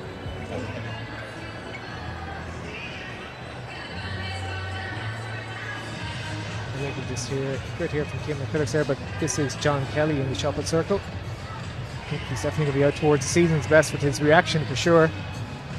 You can just see John's always a fiery character, but he's had a couple of barren years, but he's definitely hopefully back in some good business there. 18:36 was his previous throw. That was his 18:10, so he's certainly happy with how he's thrown so far. Nick Palmer is sitting in the lead in that one at the minute. He is holding off Simon Mazur, and Eric Favours, the Irish record holder, is down at 18:86 halfway through that competition. So we're halfway through the fourth round. Those leaders have 3 throws taken so far. There's our lineup for the ILH Dublin Marathon Women's 800, which is going up next. Yeah, really strong field in that one. You've got Gemma Brommel, who's got that B standard as well for Tokyo. Just needs to get those points picked up throughout. She's around 2 minutes 53 seconds. You've also got other athletes that we're going to see near the front of this, and Nina Pekovic of Croatia, a 201 athlete, silver medalist at the Balkan Indoor Championships. Hannah Seagrave from Great Britain, 1:59.30. She set that PB in Florida 2 years ago. She went to Harvard University. Victoria Basong from the United States as well, the 2025 NCAA 800 meter silver medalist. And we've also got a very interesting athlete here, Grace Van Agnew. She's a 400 meter hurdler up until the last 2 years, and has now gone on to run 2 minutes flat, 2:45, and she finished second in the British Championships earlier this year. And then Laura Parcolo, just introduced to the crowd there, the Italian, she won the World University gold over 800 and 1500 metres, so a tactician. So really, really high quality, and a high quality field, not only in terms of times, but in terms of results as well. Absolutely, yeah. As said, these are the latest results. We're 3.5 rounds in, so Nick Palmer is top in the leaderboard at the minute with that 20 metre throw. Only man over 20 metres so far. Simon Mazur, 19:32 for the pole, and Irish record holder Eric Favours with 18:86. He'll be hoping to add around a metre to that at least in the next 3 rounds to get himself up the podium and to get some good bonus points with that result. Lots of young Irish athletes in this one as well, running a couple of apologies. There's a couple of under 23s who were heading to the European under 23 championships, and Emma Moore and Alex O'Neill, and then Jenna Brommel, of course, moved up from the 4s a number of years ago and is back to her best with a 2 flat clocking already this year. So see what she can do in serious international talent all around her. Yeah, a lot of those under 23 athletes will be hoping that they can make that jump now and run 2:01 and 2 minutes with this high class field. You can see the Italian there, Laura Peccolo getting out very strong there in the outer lanes. Grace Finaghi getting out well as well, and Hannah Seagrave going really well there in lane 4. So we should see them try and figure themselves out over this 100 metres. They'll start to move in now from that curve and go in into the back straight here, and we'll have 200 metres left in this lap and a lap to go then when they come around. So the pacemaker, Kate O'Connell, has gone out really strongly there. Yeah, good running for about 58 seconds, so 27 there at the first 200, 27 high, so she'll be looking to come through in 58 or 59. I think she's been requested a 58, so the field might go through in 59, but let's see how she goes through 300 here. Looking for is 42, 43. So spot on here so far, ahead of that 60-second pace from O'Connell out front. As I said, Seagrave, I think, slotting in behind her. Yeah, and then you see Basson there in the white just outside that. So those two athletes are two 159 athletes, and they'll be hoping to be sitting in behind this. Grace Finaghi, the number 7 there in behind, and Laura Peccolo, the Italian, just the outside, the tactician. And it is, in fact, our lady Victoria Basson going for the front, and she is in the white vest there leading with 300 metres left to run. This is where we're going to see this race unfold here. Can she get away from these athletes down the back straights, or can they reel her in? You can see Laura Peccolo, the Italian there, the 2023 World University gold medalist over 8 and 1500 metres, a tactician. She's going around with 250 metres left to run. It could be too far to run for her. Basson is just holding her off there, trying to make sure she goes around, particularly on the curve here. And you can see coming up out of that field, that is Jenna Brommel, I think, coming out of that field there and trying to chase up into third place. But Basson there with 100 metres left to run is going really well. Laura Peccolo sort of trying to get around the outside. Yeah, we're at about 145, 146 on the clock there with 100 metres to go. So can we see a sub 2 minute clocking here in this 800 metres? Basson trying to hold off the strong finishing Pellicoro of Italy, and it's going to be neck and neck all the way to the line here. Can Basson do it? She's led since the pacemaker, and it's going to be a full and a dip for the line. And who got it? It always looks like the athlete with momentum, Pellicoro of Italy. Perhaps they're finishing on the outside closest to the camera. 2:01.35 unofficially on the clock. But a brilliant race there, battling down the home straight. We'll have to wait for the judges in the room to decide that one. And I didn't cop it there, Juror, as I was trying to figure out who the long striding athlete in third place was. But you'll see here, it wasn't Gemma Brommel on our feed. It was in fact Alex O'Neill, and that is going to be a huge personal best. The personal best is 2:48. You can see her there. She's just on the inside. Gemma Brommel, as you can see, is really flying up that home straight as well in that lane 1. But O'Neill there gets up for third, I think, or she might get pipped by Brommel on the line. But a really strong run for the other 23 athletes. But it looks like Peccolo, the Italian, on the line. I did call it before, and they said she was a tactician. They said she was going to do it, Jared. Hand me that money. She said she's got gold medals from World University Games, so you got to be a good racer to win gold. So do I get one of those checks now? Well, we'll see what the official says. If you do, yes. If not, if Basson held on, then you were the biggest loser here, and not for the first time. But we'll see what the officials decide on for that one. But brilliant. Jeez, we're just getting spoiled with action here, running at these Morton Games, live from North County Dublin, Santry, at ILH Dublin Marathon Women's 800 metres. The stand is packed. We might just see it wafting across the hill, and some of those shots of smoke from the barbecues billowing in. And we're getting a good smell of it here too, making a lot of people hungry. But you can see in the back of your shot just behind the pole vault. And it is in fact Laura Peccolo. You can see it there in the background. She was smoking out there, smoked that field. 2:01.39 and 2:01.33 and 2:01.33. It is a dead heat. Victoria Basson then is finishing in second place, and it is Alex O'Neill, 2:01.70, so huge PP for her. 2:01.75 for Jenna Brown, a really good run as well, but huge run from Alex O'Neill there in third. Yeah, big breakthrough performance from the young Irish athlete, but the joint times of 2:01.33 for first and second, we did separate them, Pellicoro and Basson. But a brilliant race. What a highlight to the meet so far. Adding to that men's 800 previously with that all-comers record. I think that was in fact an Irish all-comers record, the fastest 2 laps we've ever seen on Irish soil, and we've seen the fastest 1 lap just shortly before that, but Ariane Larraquina's 400 metres 45.09, so spoiled here this evening. You know what the problem is here, Jer? They're going to have to try and outdo themselves again next year. Noel Guyton is there going, oh no, I've gone too far. Absolutely, he's been saving it all up for a couple of years in fairness with the weather he's been given, so it was due a good one, and certainly we are being absolutely spoiled here this evening with these performances. It's an absolute cracker. The weather is playing ball, but the athletes have to toe the line and put in the performances too. And it's just, you know yourself, when you show up to a meet and the weather is good, the energy lifts. And I think I seen it yesterday with the athletes here doing their shakeouts and warm-ups before the meet. And you can come to a track and see how good the conditions are, how good the facility is, and you know you're going to get sunshine and calm day, then you're just a little bit more motivated to push that extra limit. Certainly, and these athletes are certainly showing up to the table and making sure they're taking advantage of the brilliant facilities, the races that have been set up here by the Morton Games Committee. And we will go to the high jump here. Yeah, Fedra Fekete there, the Hungarian, has gone over 186, so I think this might be 189 we're looking at. And I think she is the only athlete here so far. Yeah, that would be a season's best for her if so, and getting very close to that 188 personal best, 4-time national indoor champ. Yeah, in fact, I'm looking at Annie Stapleton failed once at 84 and twice at 86, so she is out. I think Emily Whelan is due to have another attempt, so she may have just skipped forward to 189 as well to try and take the win if she goes clear, but she may only have one attempt at that. But it is Fedra Fekete on the runway at the moment. There you see the full standings. According to the live results, it is just Emily Whelan who is live in this competition with Fedra Fekete. Yeah, up next we're going to have the men's 5k on the track. Let's see there, unfortunately no clearance, but men's 5k coming up. It's going to be an incredible race, really strong field, as we were talking about earlier. Good Irish interest in this as well, with the likes of Cormac Dalton. Ephraim Giddy is in there as well, fresh off that on screen is Laura Peccolo, the Italian champion here from the 800 meters.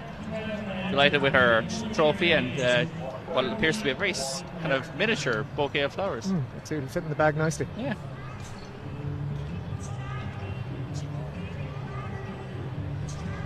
So, yeah, getting her adoration on the podium. The Italian winner, and what a win it was. A brave battle down the home straight, and just gets it on the dip. So that 5,000 meters men getting ready to go off. 22 men towing the line in balmy conditions here. We're still in the high 20s in North Dublin, which is so unusual, and it's saying 0% chance of rain. Not a 100% chance of pain. Absolutely, that's a fact. As I said, lots of Irish interest in this one, but as well as very strong international competitors. But Ephraim Giddy with that 10,000 meters European gold earlier in the summer running as well. So he's a man who is based from here. This is his home club. He's been coached here for the majority of his life. He's now moved to coach in England, but is still back here training all year round. What can he do in front of his home crowd? Get the adoration, seeking that drive him home. Yeah, it'll be an incredibly popular winner. 13:23 at his best, but after setting national records over 10k and half marathon, and obviously winning that European Cup as well, he's in incredible form. A couple other athletes to watch out in this field as well. As I said, Cormac Dalton, the other Irish athlete, 13:26 at his best. Norwegian athlete Sondre Moen, he's an elder statesman in this field, but he has been in the Paris Olympic Marathon national record holder for Norway over 10k, and it's not like the Norwegians are poor at running, especially distance running. Half marathon record holder and marathon record holder. He's ran 2:05 for the marathon at his best, so he will be strong. Valentin Soke, the Uruguayan, 13:13, South American champ in 2023 and fourth in the NCAA's earlier this year. He's ran 7:34. He will be amongst it there later on in this race. Maximin Shamaton from South Africa, 13:19 his best. He's the 2025 and 2023 South African 5k champion.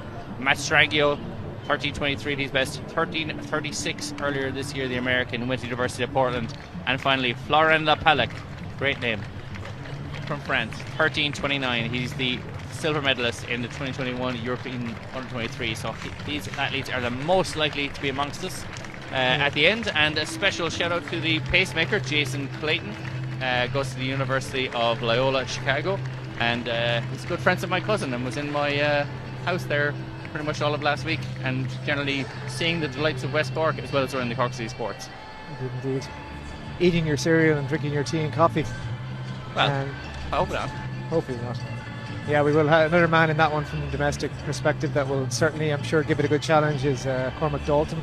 Maybe hoping to put on a good performance here. He's based in Dublin as well. He's technically a training partner of our 800-metre champion, Keeman Phillips. I'm not sure how much they'll overlap in training, but coached both by Joe Ryan, of course, and he'll be another man, Mullingar man, hoping to put in a challenge. You see John Kelly in the black singlet there. His name is on screen. He'll be up next into the shot put circle, but 5,000 metres is coming right up. For the LB Thomas 5k here, it is 12 and a half laps here. The waterfall start because we've got a 22-man field, and we will see them get into the home straight here, and then the outer lanes they will start to cut in, and we'll see our pacemaker Jason Clayton as well will be setting a nice handy pace of 2:28 and a 3k in and around 8 minutes. And we've got David Kanatis of the United States up front. He's only going 4 laps at 63, 64s, which is in around 4 minute pace for 1500 meters, 4:17 mile pace. So to give you an idea of how quick this is, we're looking at these athletes running in around 13:15 by the end of this race, which your local park run and your local 5k, if you're running, anyone running under 16 minutes is going to be running pretty well in those races, and these guys don't run about 3 minutes quicker, so it's incredibly quick running here. The 2 pacemakers out front there, you've got Cardanis and Clayton first and second, and we've got a full field here, all 22 athletes pretty much in single file, a little bit of bunch there in the middle, but they are rolling around nicely here as we're going to get up towards the 600 metre mark. So these athletes will only the mere 11 laps to go on this very, very warm evening. We've got 12th place Valentin Soka, the Uruguayan there you can see him just there in third in that field, the Uruguayan national record holder. So he is probably one of the most likely to end up the winner here. He's got the best personal best of this field. The athlete there just in third place. You can see the high jump there. We've got our athlete Fedra Fedeke. This is for 188, so she's going to try and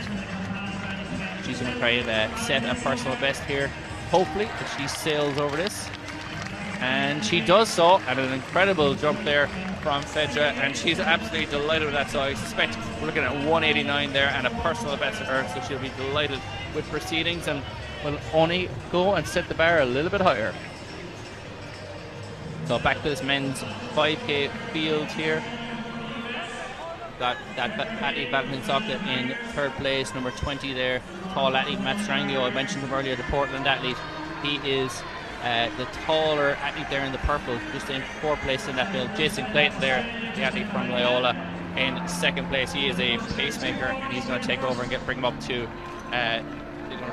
towards that 3k mark. You can see Ephraim Giddy there in fourth place, and Cormac Dalton of Mullingar Harrier there in fifth place.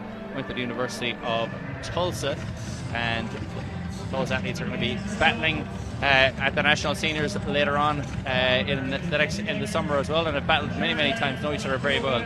Sanjay Mohan then in sixth place, and then the tall athlete just behind them, the marathon record holder. So single file. John Travers, worth mentioning there at the back of that main group as well.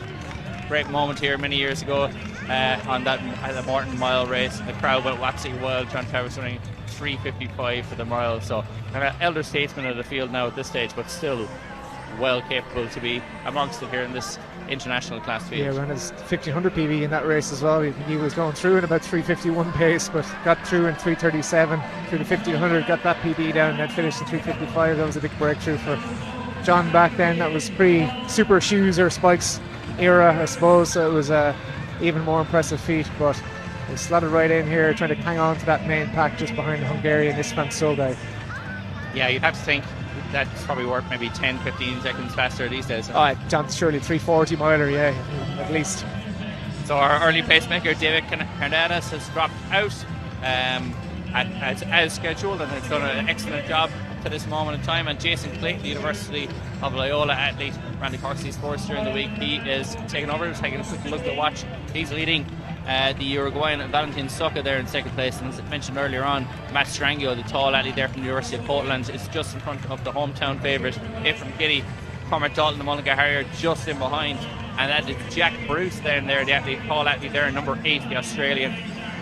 Jack Bruce, 13.23 at his best, is an Arkansas Razorback, and he's ran a 356 mile this season, so he will be amongst it at the end. Clayton going well here. Strangio in second place, gets up, goes around Soca. We still have Giddy in fourth, but Giddy is starting to go around Soca. The Uruguayan seems to be struggling a little bit. He's letting a lot of athletes go by him, and we have Dalton is going by as well, so they're storming by. He's rallying a little bit again, but it is Strangio that's actually leading the field behind the pacemaker, Jason Clayton.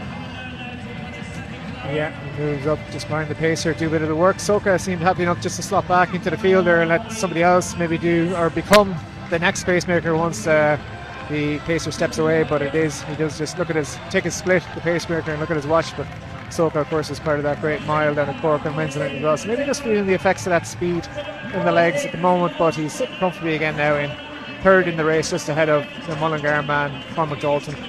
Yeah, I don't think it's like the Tour de France and they're going to lose the yellow jersey, so he has to go and do media interviews for a few weeks. I don't know if it's that kind of scenario, but Soca definitely hasn't let them go any further away, and it seems to have rallied a little bit again.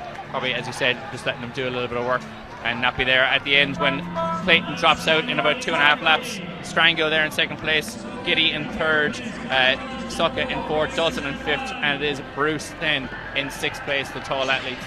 There at just behind the Mullingar Harrier, Cormac Dalton. So really, really strong field. It's a bit of a gap growing there. We have about 11 athletes have broken away, and we now have 2 groups. And if you look at the season's best on this list, that would pretty much is bang on. We've got a lot of athletes in around everything from 13.10 to about 13.25, and then a second group there that John Travers is trying gamely to hang on to. So it still is Clayton. Just Jack O'Leary there, Ronan is just making a move up to the front of that second pack. He's not happy about being detached from them, so he's making a move and trying to close that gap. It's going to be a long run for home to make up that 20-25 metres again, but he's certainly not happy to slot back in the chase pack. But out front, our pacer is just getting ready to move aside, and Matt Strangio is going to take over as the leader of the race from the local hero Ephraim Giddy from Soca, from Cormac Dalton, and Bruce sitting in fifth. So we have, as you said, 11 men away and clear, and Jack O'Leary has done a great job in behind him in his Mullingar Harrier's vest there, just coming through the line to close that gap, or certainly not let it grow anymore, and he's dragging another 5 men with him.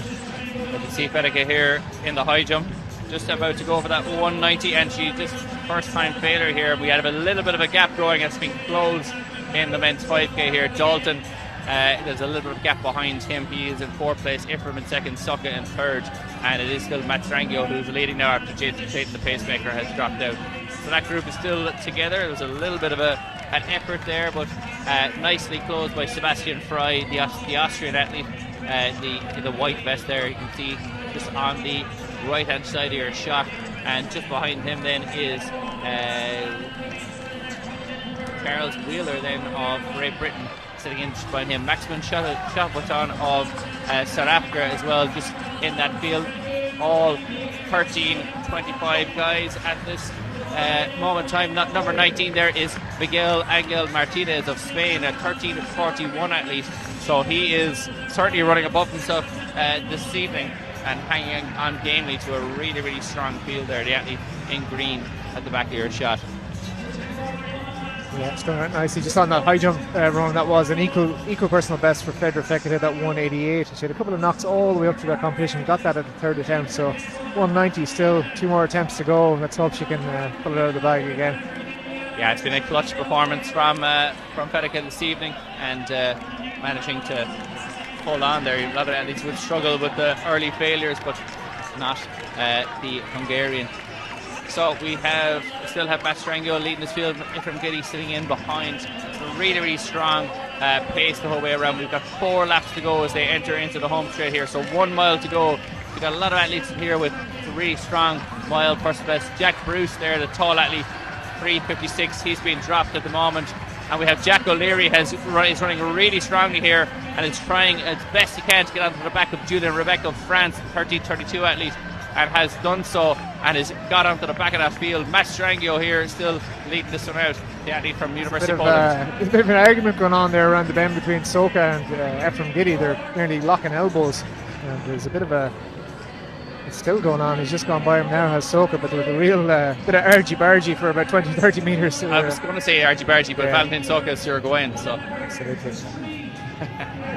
Don't know how we feel about that. No. I don't know what they call it in Montevideo.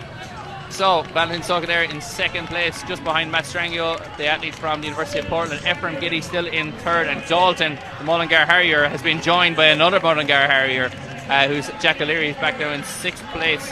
And we have number 15, Maximum Shamatan of South Africa there, just on the outside of your shot. He's rolling really nicely as well. That really, really strong field. Moen, the Norwegian marathoner, is hanging on there in the purple vest, just on the inside here of the field. They're going really, really strongly. And number 18 is Julian Rebecca of France, who is also stuck in there and just hoping to hold on with 4 laps to go here. 3 laps to go, in fact. Yeah, it's still all to play for here. As I said, there's 8-9 men still up there in contention within a space of 7-8 metres, but Valentin Soka is back into the lead. He was nestled behind those pacemakers early doors, and Ephraim Giddy is just slotting in behind him. Jack O'Leary, who closed that huge gap of 20-25 metres from the chase back. Has he done too much too soon? But as I say, 2.5 laps to go. He's starting to make a move. He's gone by Ephraim Giddy, so he's feeling confident. Certainly he didn't want to be back there in the second pack, and he's moved up into second place. Yeah, a kilometre to go for Jack O'Leary, and he's pushing all his chips into the middle of the table here, and he's going to go for it. The 39 at his best, and he's the national 10k road champion, so he is strong, he is fast, and he is sitting in second place here, just behind the Uruguayan Valentin Soka. And outside him, Matt Strangio, a long-time leader as well, trying to make his way up there on the outside, and it is Miguel Angel Martinez running way above himself at the moment. Ephraim Giddy to stay on the inside. 2 laps to go, 800 metres left to run, and we still have 6-7 athletes in there. Moen, the marathoner, will feel that he won't have the speed at the end, but it's a strength race. Dalton is there as well, he's got a good kick. Strangio, the University of Portland athlete, he's got a good kick, and Giddy is also there and has plenty of wheels as well. Martinez has gone for it. We've come out towards 600 metres to go. O'Leary just in second place. Yeah, absolutely. There's a lot of chopping and changing going. I was about to say Soka looked out of it, but then he closed the gap back on Giddy, and Giddy looks comfortable there in third. He seems to be full of running so far, but these 4 men seem to be moving a little bit away from the field. Miguel Angel Martinez, Jack O'Leary, Ephraim Giddy, and Soka once again. He's not going to give anything easy to Ephraim Giddy. If in fact these 2 men are top of the podium, one of them, it's going to be a hard fought battle, but Valentin Soka is moving back up towards the lead with the Spaniard, and Ephraim Giddy is trying to go by Jack O'Leary also as they come towards the bell. It's going to be an absolute cracker of the last 400 metres running. Yeah, Martinez takes the bell. Soka just looks around for Giddy. If we don't get a race between them, we might get a scrap later on after hours. But it is Soka there in second place. Martinez leading the race, but Soka looks full of running here. 300 metres left to run. They're leaving Jack O'Leary behind, but Jack O'Leary is having the race of his life here. Giddy is in fourth place, and Matt Strangio looks like he's run in from the crowd. He's coming so quickly. The University of Portland athlete. We've got 200 metres left to run, and Soka has flown away into the lead here. Soka with 200 metres to go. Martinez running way above himself. There's a bit of a gap now back to Matt Strangio, but Strangio is coming around the corner. He's going to go blow by Martinez. O'Leary in fourth. Ephraim Giddy is blown in fifth. And Moen, the marathoner, in sixth. But Soka enters the home straight. It's going to be around a 13-20 performance. Strangio with a brilliant run here in second as well. But it is the Uruguayan Valentin Soka coming up to win this one in 13-19.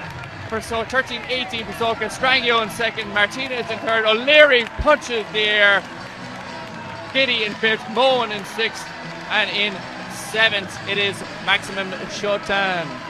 Yeah, huge Dalton run there for fourth place from Jack O'Leary, taking about 15 seconds off his personal best. But a brilliant run from Soka there out front, really showed his class with that lap to go. Let rip, and there was no closing it back. Matt Strangio, as I said, just appeared out of nowhere. He was always in the middle of the pack, or up there in the front of the pack early doors, in behind the pacemaker, but seemed to go out of shot for a little while, but reappeared in some fashion to close that last kind of 500 metres, making his way back up through the field. And Miguel Angel Martinez rounding out the podium, but Jack O'Leary, in terms of Irish interest, he gets the bragging rights today. He has the Irish pride and not just the white loaf. He is ahead of Ephraim Giddy and all the others, his clubmate Cormac Dalton, and a huge personal best to reward him. Yeah, a classic overnight success that's been going on for many years. An athlete who's always been at the top of many fields here domestically and internationally. Soka here. It was a bit of, as you said, argy-bargy throughout the race, and athletes toing and froing. Not a clean race from the whole way around, but 13:18. Strangio, really strong finish from him.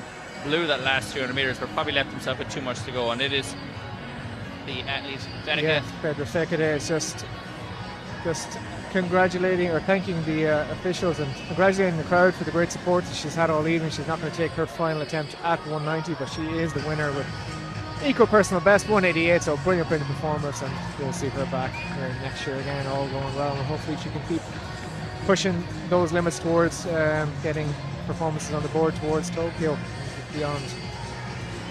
Yeah, some really good results there. It's just to tidy up that high jump. Ronan Pedro Fekete, the Hungarian, as I said, 188 for the win from Emily Whelan. Another good performance from her. She had 185 earlier in the week, I think a personal best. And Julia DeMarschi with third spot, also 184. Yeah, and I suppose in a race that we're looking at Jack O'Leary running such a huge personal Apologies, I'm mixing up my Australians again. Annie Stapleton was 184 or 185 during the week, but back to good form from Emily Whelan on her European tour. Get your Australians right, sure. I know, it's always a curse. But in that men's 5K, obviously Jack O'Leary with a huge run, but Miguel Angel Martinez also a 13:41 guy before tonight, and he has ran a 22nd personal best as well. So as you said earlier, it is the night. The athletes have rocked up and they've seen, oh, it's a lovely night tonight, low wind, let's go for it. Yeah, let's get after it. Absolutely. Like this time last year we saw Amos Langa, the Kenyan, break that stadium and meet record with that 13:12, and their jaws on the floor for that one, and we're only 6 seconds behind it there, and a lot of men stacked in around that low 13:20s. So great running here, perfect conditions. Let's hope the final two races of action here, Ronan, I'm sure they can only live up to it. It's a case of there is such a thing as momentum. I think even in track meet, when you see performances knocked out, you kind of go, well, there's no reason not to run faster. It does work the other way as well, as you see. I think that's Nick Palmer, the New Zealand shot putter, who he gets his blank check. He took the win there with 2020 vision. Yeah, I'm really unsure on this blank check strategy from the Morton Games. We maybe no Morton Games next year.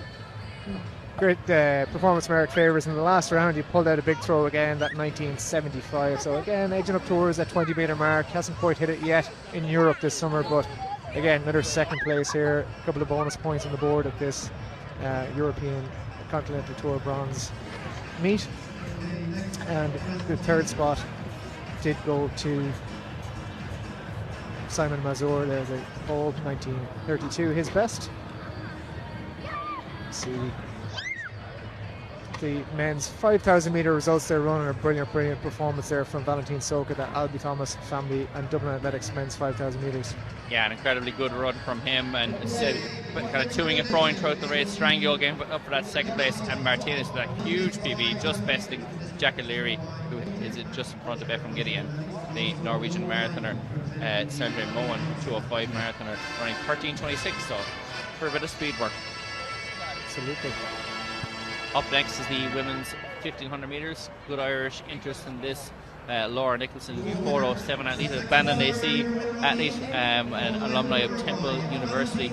And we also have Emer Marr in it as well, ranked 413, National 23 champion. So good Irish interest, plenty of international interest. Gabrielle Debus Stafford is probably the most well-known athlete. Let's see Valentin Soka here.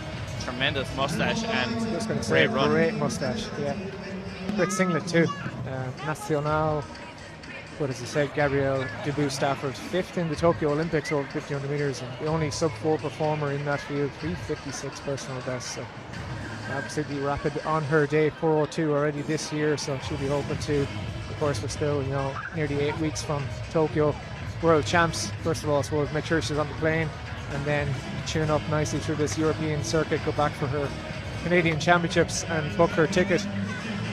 Yeah, it's certainly coming into a little bit of form, running with that 4:02. It's an impressive run from her in the past. Run 3:56 for that national record, but definitely running 4:02 she's coming into a little bit of shape, the 5th place athlete from that Tokyo Olympics. Other athletes to watch out for, another Uruguayan national record holder here, Maria Pia Fernandez. Kate Curran is in there as well, the other Canadian, 4:03.06. And she's also a Paris Olympian, and she also graduated with a degree in civil engineering. The Kate Curran, good athlete. As I mentioned earlier, Laura Nicholson, she's having a storming season and setting personal bests left, right and centre. And Gabija Katetka of Lithuania, the national record holder from that country, and she's a Paris Olympian and has around 1:59. So if it slows up at all, she will be in the mixer in that one. And we have also Laura Nagel, the New Zealander, and Cara Hughes from Great Britain, both also 4:06 athletes. Emer Fulton, the American, in there as well with a 4:03 personal best. So really, really strong field. We should see something again around the 4 minutes. Big time, yeah. I think just, again, from Irish perspective, I think Emer Maher there, as you mentioned, I think that 4:13 PB will be due for a big revision here this evening. She's running fast 800s week on week in the last few weeks as well, and beating at the under-23 championships. So she'll be heading to those Europeans too, and hoping to sharpen up here as well. But as I said, it's going to be fast up front, and what can they be dragged around to by the pacemaker? Yeah, Ellie Hartnett, she's going to try and go through in 2:08. So that's 64 seconds, 4 minute pace, and our meet record here is 4:04.98 by Shannon Flockhart. That was back last year, 2024. So we should see athletes try to chase that one down. Ellie Hartnett here is rolling nicely and setting that pace pretty much bang on, exactly what we're looking for here. Going through in about 47 seconds. So really, really good pace making there, and she's going to try and go through in 2:08 and set them up for that 4 minute performance. So really, really good field here, as we said. Stafford is the one to watch out for. She's sitting in there in that pack in around 4th place as we see it, as Hartnett goes through in 67 seconds. So a little bit slower than anticipated there. It's going to slow a little bit out of that 100 metres. So we'll pick it up and try and get them around to that time. Yeah, field all strung out here. A few moves up towards the back of the pack. People trying to suss out their positions, have an eye on their pace, check those clock markers at every 200 metres around this track and see where they're faring, and they'll start to wind up just a little bit again and slotting in behind the pacemaker and just in single file into the home straight here. It's looking really calm out there at the moment. There's not a flag blowing, so these athletes are going to be absolutely delighted. They know they can run fast if they just get it right and nail it. And just in the lead there, Gabija Galvaita just in behind the pacemaker. She is sitting comfortable at the moment from Kate Curran of Canada. As I said, Gabriella Debut Stafford sits in 3rd place in the race, 4th on numbers at the moment, but she is going to be sitting pretty. She is the fastest in the field by a long way on personal bests, and that season's best of 4:02. She's in good form. Yeah, Eleanor Fulton there, the tall, long-short athlete there in 4th place in the race. Ellie Hartnett drops out. She attended the University of Washington, ran 8:42 for 3K earlier this week in Cork, so definitely a woman in a form, but it is still Kachaika, the Lithuanian athlete, 1:59 athlete over 800 metres as well. So she's a long stride athlete there, tearing away at the front of this field. Debut Stafford there still in 3rd, and Kate Curran hanging on gamely in 2nd place.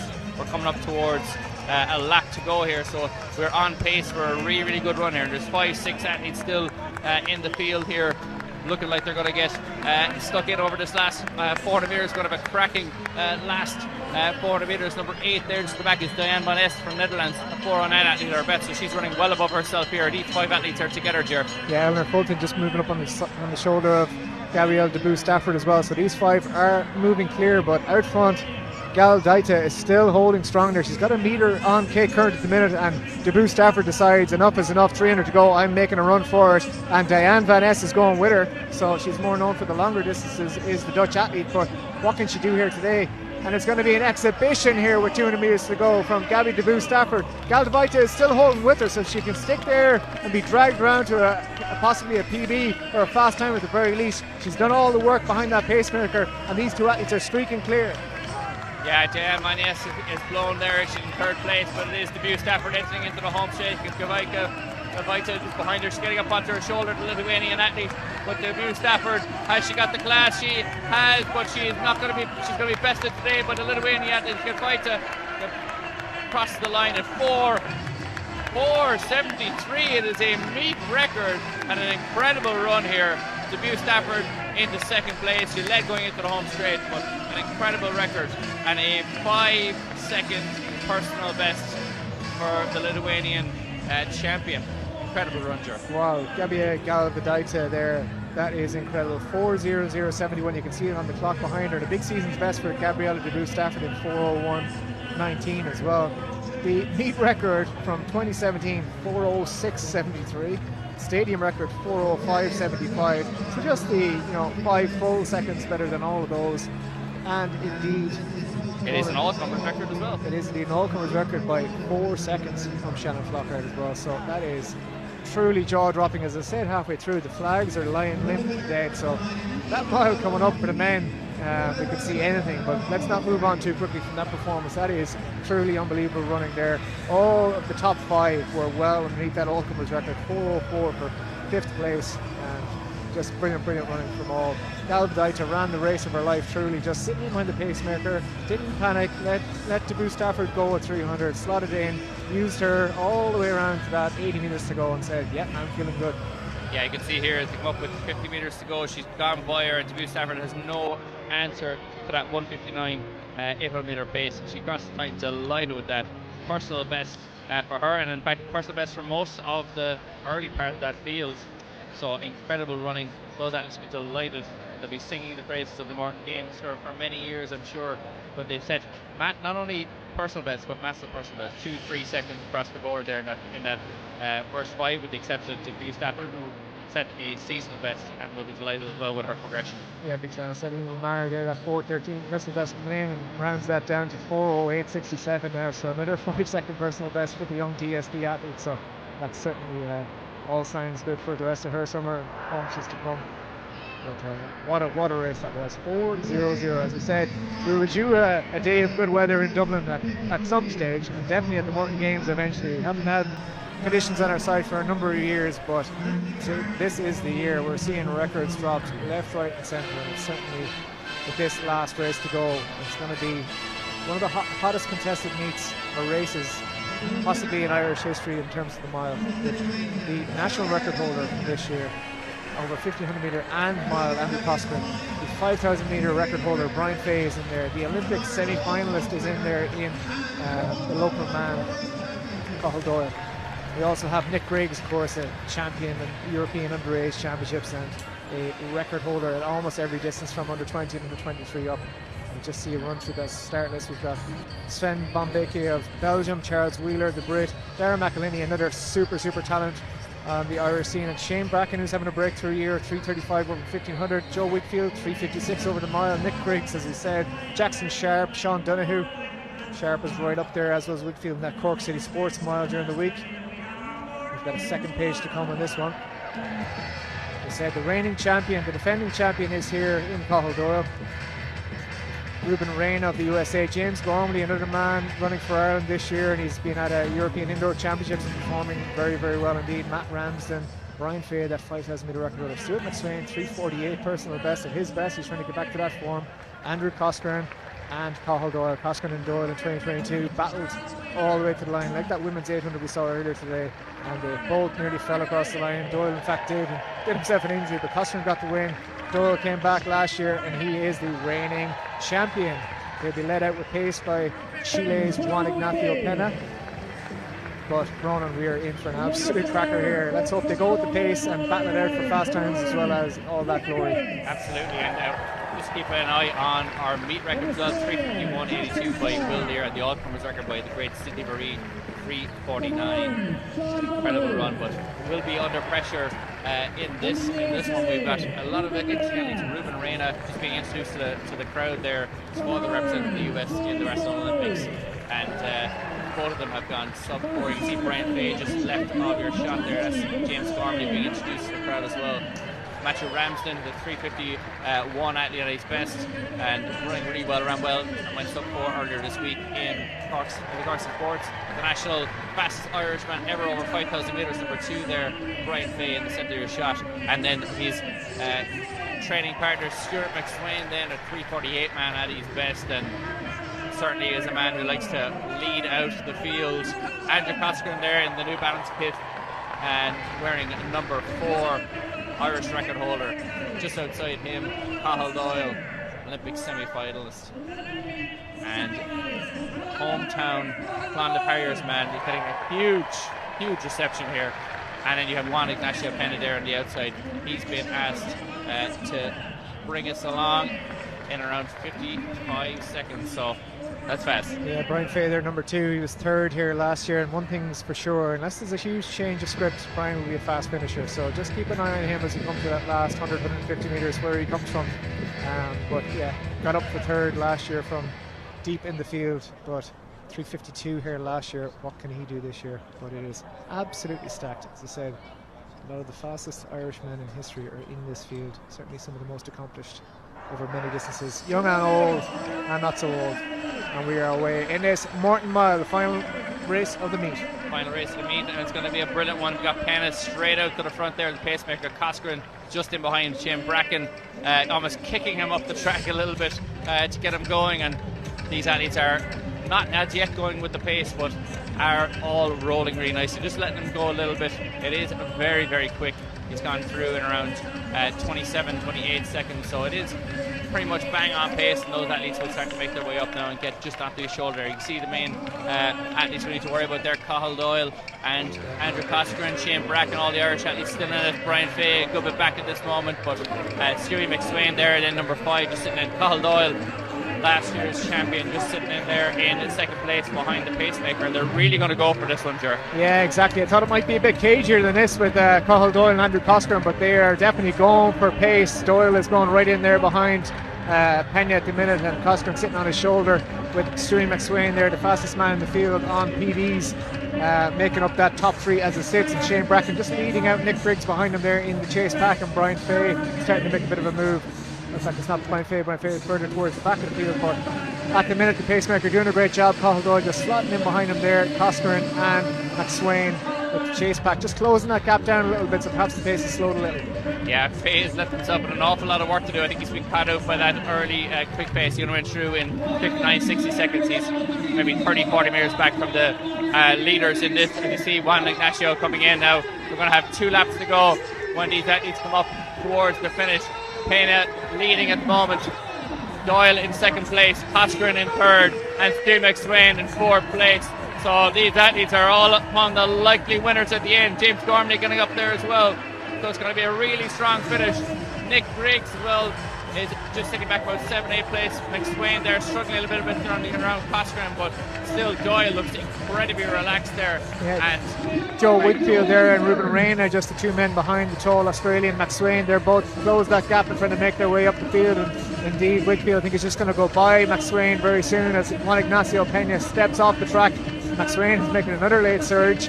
He just gets clipped a little bit off the heels of Andrew Coscoran, and it is still Cathal Doyle out front, so it's going to be a test of strength for Doyle here from now on. Can he hold off a hugely talented pack behind him? He's got the Irish record holder sitting right on his shoulder. So often we've seen the opposite on races on the circuit and around Europe, but Andrew Coscoran just moving out into lane 2 or towards the outside of lane 1 as we enter the home straight. It's really bunched up, so maybe not going to be as quick as we would have liked here. Those records might be safe, but there is a lot of glory on the line, Ronan. We come through the bell. It is Coscoran and it is Doyle out front as we speak. Darren McElhinney there in the All Adidas. We haven't mentioned it much so far. He moves up into 3rd, and McSwain isn't done yet. No, McElhinney's incognito haircut there has got himself up into 3rd place, but it is still Doyle and Coscoran and McElhinney. An Irish 1, 2, 3. Will it be that at the end? You've got McSwain there in 4th, and you've got Griggs in 5th, so it's an incredible run from the Irish here tonight. Coscoran goes around him. He's got the wheels. Has he got the strength? Coscoran has gone by him. He's got 200 metres left to run. Doyle is trying to rally, and you have McElhinney here lying around with 250 metres left to run. McElhinney looks like he's just lost a little bit of a yard. Doyle, the hometown favourite, gets around the shoulder again. Doyle's got into the home straight. Will he be carried by the hometown crowd? Coscoran pushes out.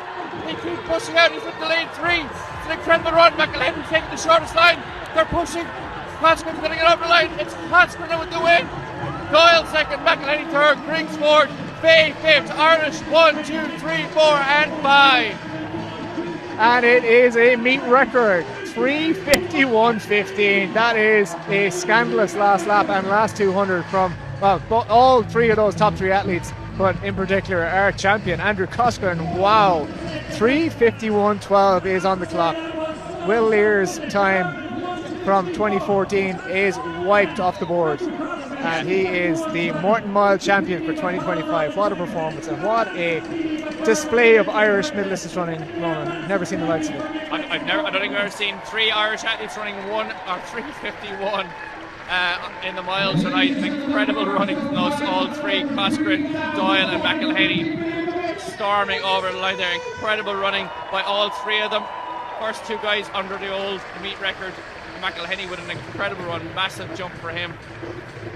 Yeah, it's hard to say, a breakthrough for Darren McElhaney, who's a man who's been full of talent since he was a kid, but that really is another breakthrough performance from him, and hopefully that'll kick him on to a nice healthy summer over the distances. As the distance has moved up, we've seen him over 5,000 metres at European Championships performing so well, but that's just a truly astonishing run from him. He's obviously been training really well, putting in a good consistent block. Nick Briggs right hot on his heels, and you see Stuart McSwain fading into the distance there. 3:48 miler being left for dust by these lads. Out into lane 4, Andrew Coscoran and Carl Doyle. Just Doyle moving to 5, being put off balance that little bit, but wow, that is just some way to close this race off, this meet off. Unbelievable. And as you mentioned earlier, Brian Fay, who he looked like he was done and dusted, got up for 5th place with 150 metres left to run. He was absolutely nowhere and stormed that last 150, but Coscoran there pushing Doyle out into lane 4. The two of them probably blind with lactic with that 50 metres left to run. McElhaney holding that inside line, and Griggs as well. If you're looking to the right of your shot, you look like they're the winners. You don't even see the other two in the shot, but we know that Coscoran is the winner. He's the record breaker, 3:51. Absolutely unbelievable stuff, and he is absolutely delighted, as he should be. Like, these are, as I said, you're beating your domestic rivals, but your domestic rivals happen to be true international class athletes. So we just get a run through that women's 1500 metres. As you said, another unbelievable performance, a 6-second meet record from Gabby Galvadaita, 4:00.71. Gabby Louise Stafford, 4:01.19, a big season's best. Diana Van Ness with a huge run at 4:02. And right the way down that field, you'll see big season's best and personal best. But up the top of the end of on the podium side of things, crazy fast running.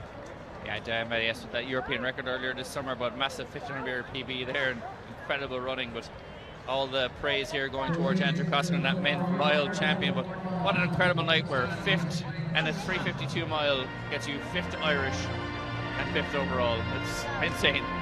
It's fairly impressive stuff there, in fairness, when you're saying not just 5th, but 5th Irish man, and it's 3:52. It's unheard of, but we'll get those final results up on screen for us very, very soon. And also you see the likes of James Gormley there finishing with a 3:56 mile in 11th place. So yeah, so Ronan, as I said, we're trying to catch our breath after that one, but what other performances were really caught your eye here this evening? I'm actually so bamboozled by that mile. It's very hard to even think at the moment, but an incredible run by Israel Al-Tandi around the 100 metres, that 400 metre record as well. Charlie Mawsey at the 400, so it's just been a night of, as I said about Noel Guyton and being the beat director here at Morton Games, it's going to be a hard one to match that going forward. Absolutely, he was due a slice of luck and certainly got it this evening. What an eventful night across the sprints, the field events and the distances, and truly rewarded with unbelievable times, performances and a fantastic meet, one of the best we've ever seen on Irish soil. Absolutely, and Aron Levine rings out there, which is very appropriate for the first 5 guys, Irishmen, across the line. Incredible running. An incredible night here at Morton Games. And final results of that men's mile to pop up on screen for us. And apologies, we've got we're going to be waiting on that for just a moment, but I've spotted Sean Donoghue there has got up and ran sub 4 minutes for the mile as well, and ran another 3:55 performance. They're not officially up yet. I think they're looking at it at the moment, but it popped up on the screen just in front of us here, and that's another Irishman under 4 minutes for the mile. So what an incredible night. Yeah. Most of them do it here for the first time, but they certainly push on to bigger and better things, so it is incredible stuff. It is, and it's great to see. Not only we've had some high quality races over the years, over different distances, but tonight to have it over everything from 100 to 400, the field events as well. You know, shot put throw over 20 meters, like some incredible performances here, and the crowd are going home very, very happy. Yeah, as you said, it's a case of Irish athletes leading the line as well, which is unbelievable. Obviously for the paying crowd here, the adoring crowd, 3,500 people in Morton Stadium to watch these amazing feats of athleticism, and we've been served an absolute treat tonight. Yeah, we're going to be chatting to Andrew Croscoran very, very shortly. Once he's done, you can't see it on your shot there, but he's throwing his trophy into the air, and I'm sure Cathal Doyle will be looking on and thinking, I'm going to try and get that back again next year. And it's great that these two athletes are, you know, it's a ding-dong battle every single year between them. They're so evenly matched. Absolutely. Crowd still hanging around here thinking shock and awe of what they've just witnessed in those last couple of races in particular. You see such huge performances so far under personal best, stadium records, all comers records from athletes from home and abroad. And let's see, the man in his boot and crutches there out for the night. Yeah, he's made the most of it. Saying to himself, you know, if I hadn't this injury, I'd have been out there myself. Exactly, he's shaping his life and just twisted that ankle the other day. Yeah, no, it's certainly a night well spent, and definitely encouragement for anybody that's been here tonight. You'd hope they're snapping up their tickets for the national championships here running in just 3 weeks' time now, 3.5 weeks' time, 2nd and 3rd of August. So same place, all day Saturday, all day Sunday. Hopefully we get the weather like this, and we're going to see these same athletes, just some booking their tickets on the plane to Tokyo and others fighting for gold, silvers and bronzes, personal best. Yeah, and I suppose the good thing is in previous years you might have had 1 or 2 good Irish athletes in each event. In fact, you're going to have 5, 6, 7 guys over 1,500 metres. It's incredible. So we're looking forward to, we're going to chat to Andrew Croscoran very, very shortly. And he's just getting a hug from Paul Robinson, another Irish sub 4 minute miler out there at the moment, and he's going to get interviewed by Will very shortly. But an incredible result. We're waiting on our results just to show you that it's mile, official mile results, so there might be a few questions about a couple of the results there, and we'll find out exactly who has finished where. We're going to chat to Will. Yeah, so it's been fantastic running, another wonderful night here, and probably one of the best we've ever had, certainly weather-wise, performance-wise, and thanks Ronan for joining me this evening here from Morton Stadium, and we'll pass down to Will and our Morton Mile champion. Good night. Good night. That was the Morton Mile, and joining me now is the winner, Andrew Croscoran. Andrew, the Morton Mile never disappoints. That finish, that last 50 metres, talk us through the battle between yourself and Cathal Doyle. Yeah. Do you know what? It was always going to be a battle between the two of us. I think the two of us were coming in as probably the two favourites, so he was probably the favourite over me, I'd say. So he was the man to beat, I think. Yeah, like when he went to the front, I was a bit surprised. It's not typical Cathal to go on the pace, so when he went round me, I thought I was going to get in the pace and I was going to be the one up the front, but he kind of came round me, and yeah, he made it a good race because he did. You know, it's hard to run it from the front, and I've tried to do it a few times and ups and downs with it, but he had a crack today, and in fairness he finished well, so fair play to him. But like, yeah, I think my plan was just, I think typically this race, like if you have a good last 100, if you're in a good spot and you have a good last 100, generally that gets you the win. So that was my plan today, was to have a good last 100, and with 200 to go, kind of felt like I had a bit in the tank, so I kind of like got myself into a good position, and then with 100 to go I just kind of tried to slingshot off the bend, and yeah, Cathal was coming back at me, so it was hard to hold him off. So yeah, great race, like, yeah, it's always good here, you know, it's always down to the wire. So well, what made it seemed even better, a lot of the athletes have said their conditions were just perfect tonight. Nice warm day, not much wind, and a great crowd. Yeah, do you know what, the crowd is always class here. It's unbelievable when they call your name out and you hear a lot of people shouting for you. Generally you're Finland or Italy or something, and everyone else is getting a good shout, and you may get like 3 people in the crowd. So here you have a couple of thousand people shouting your name, and it's class, it's unreal. And listen, we've seen you in great form all around the world this year. It's been a very good year for Andrew Croscoran. What's next? Nationals, and then we look ahead to Tokyo. Yeah, do you know, the whole plan was to get ready for the World Champs, so everything is to try and slingshot me into a good place for the World Champs. So this is, I'm in a good place now, and hopefully we'll hit a few more races. Do you feel you're in the strongest place you've been? Yeah. I think speed-wise, I'm in the best place I've ever been. Fitness-wise, I'm probably as good, near to where my best is. But speed-wise, I'm in a really good place. Like, as you can see, the last 100 there was very good, and I think I had a very good last 100 in Miami Grand Slam as well, which I would never been able to do that before. So it's kind of working on a bit more of the sprint mechanics and stuff like that is really making a difference at the moment. Well, listen, we look forward to seeing you for the rest of the season. I know your mum and dad are here. You've got a big cup to carry, so we'll let you go and carry on these celebrations before the crowd go. No worries, I'll see you soon. What a night it's been at the Morton Games in 2025. Great Irish victories for Charlene Mosley, Israel Olatunde and Keane McPhillips, and of course this man Andrew Cosgrove beside me. We hope you've enjoyed it. We'll see you again soon.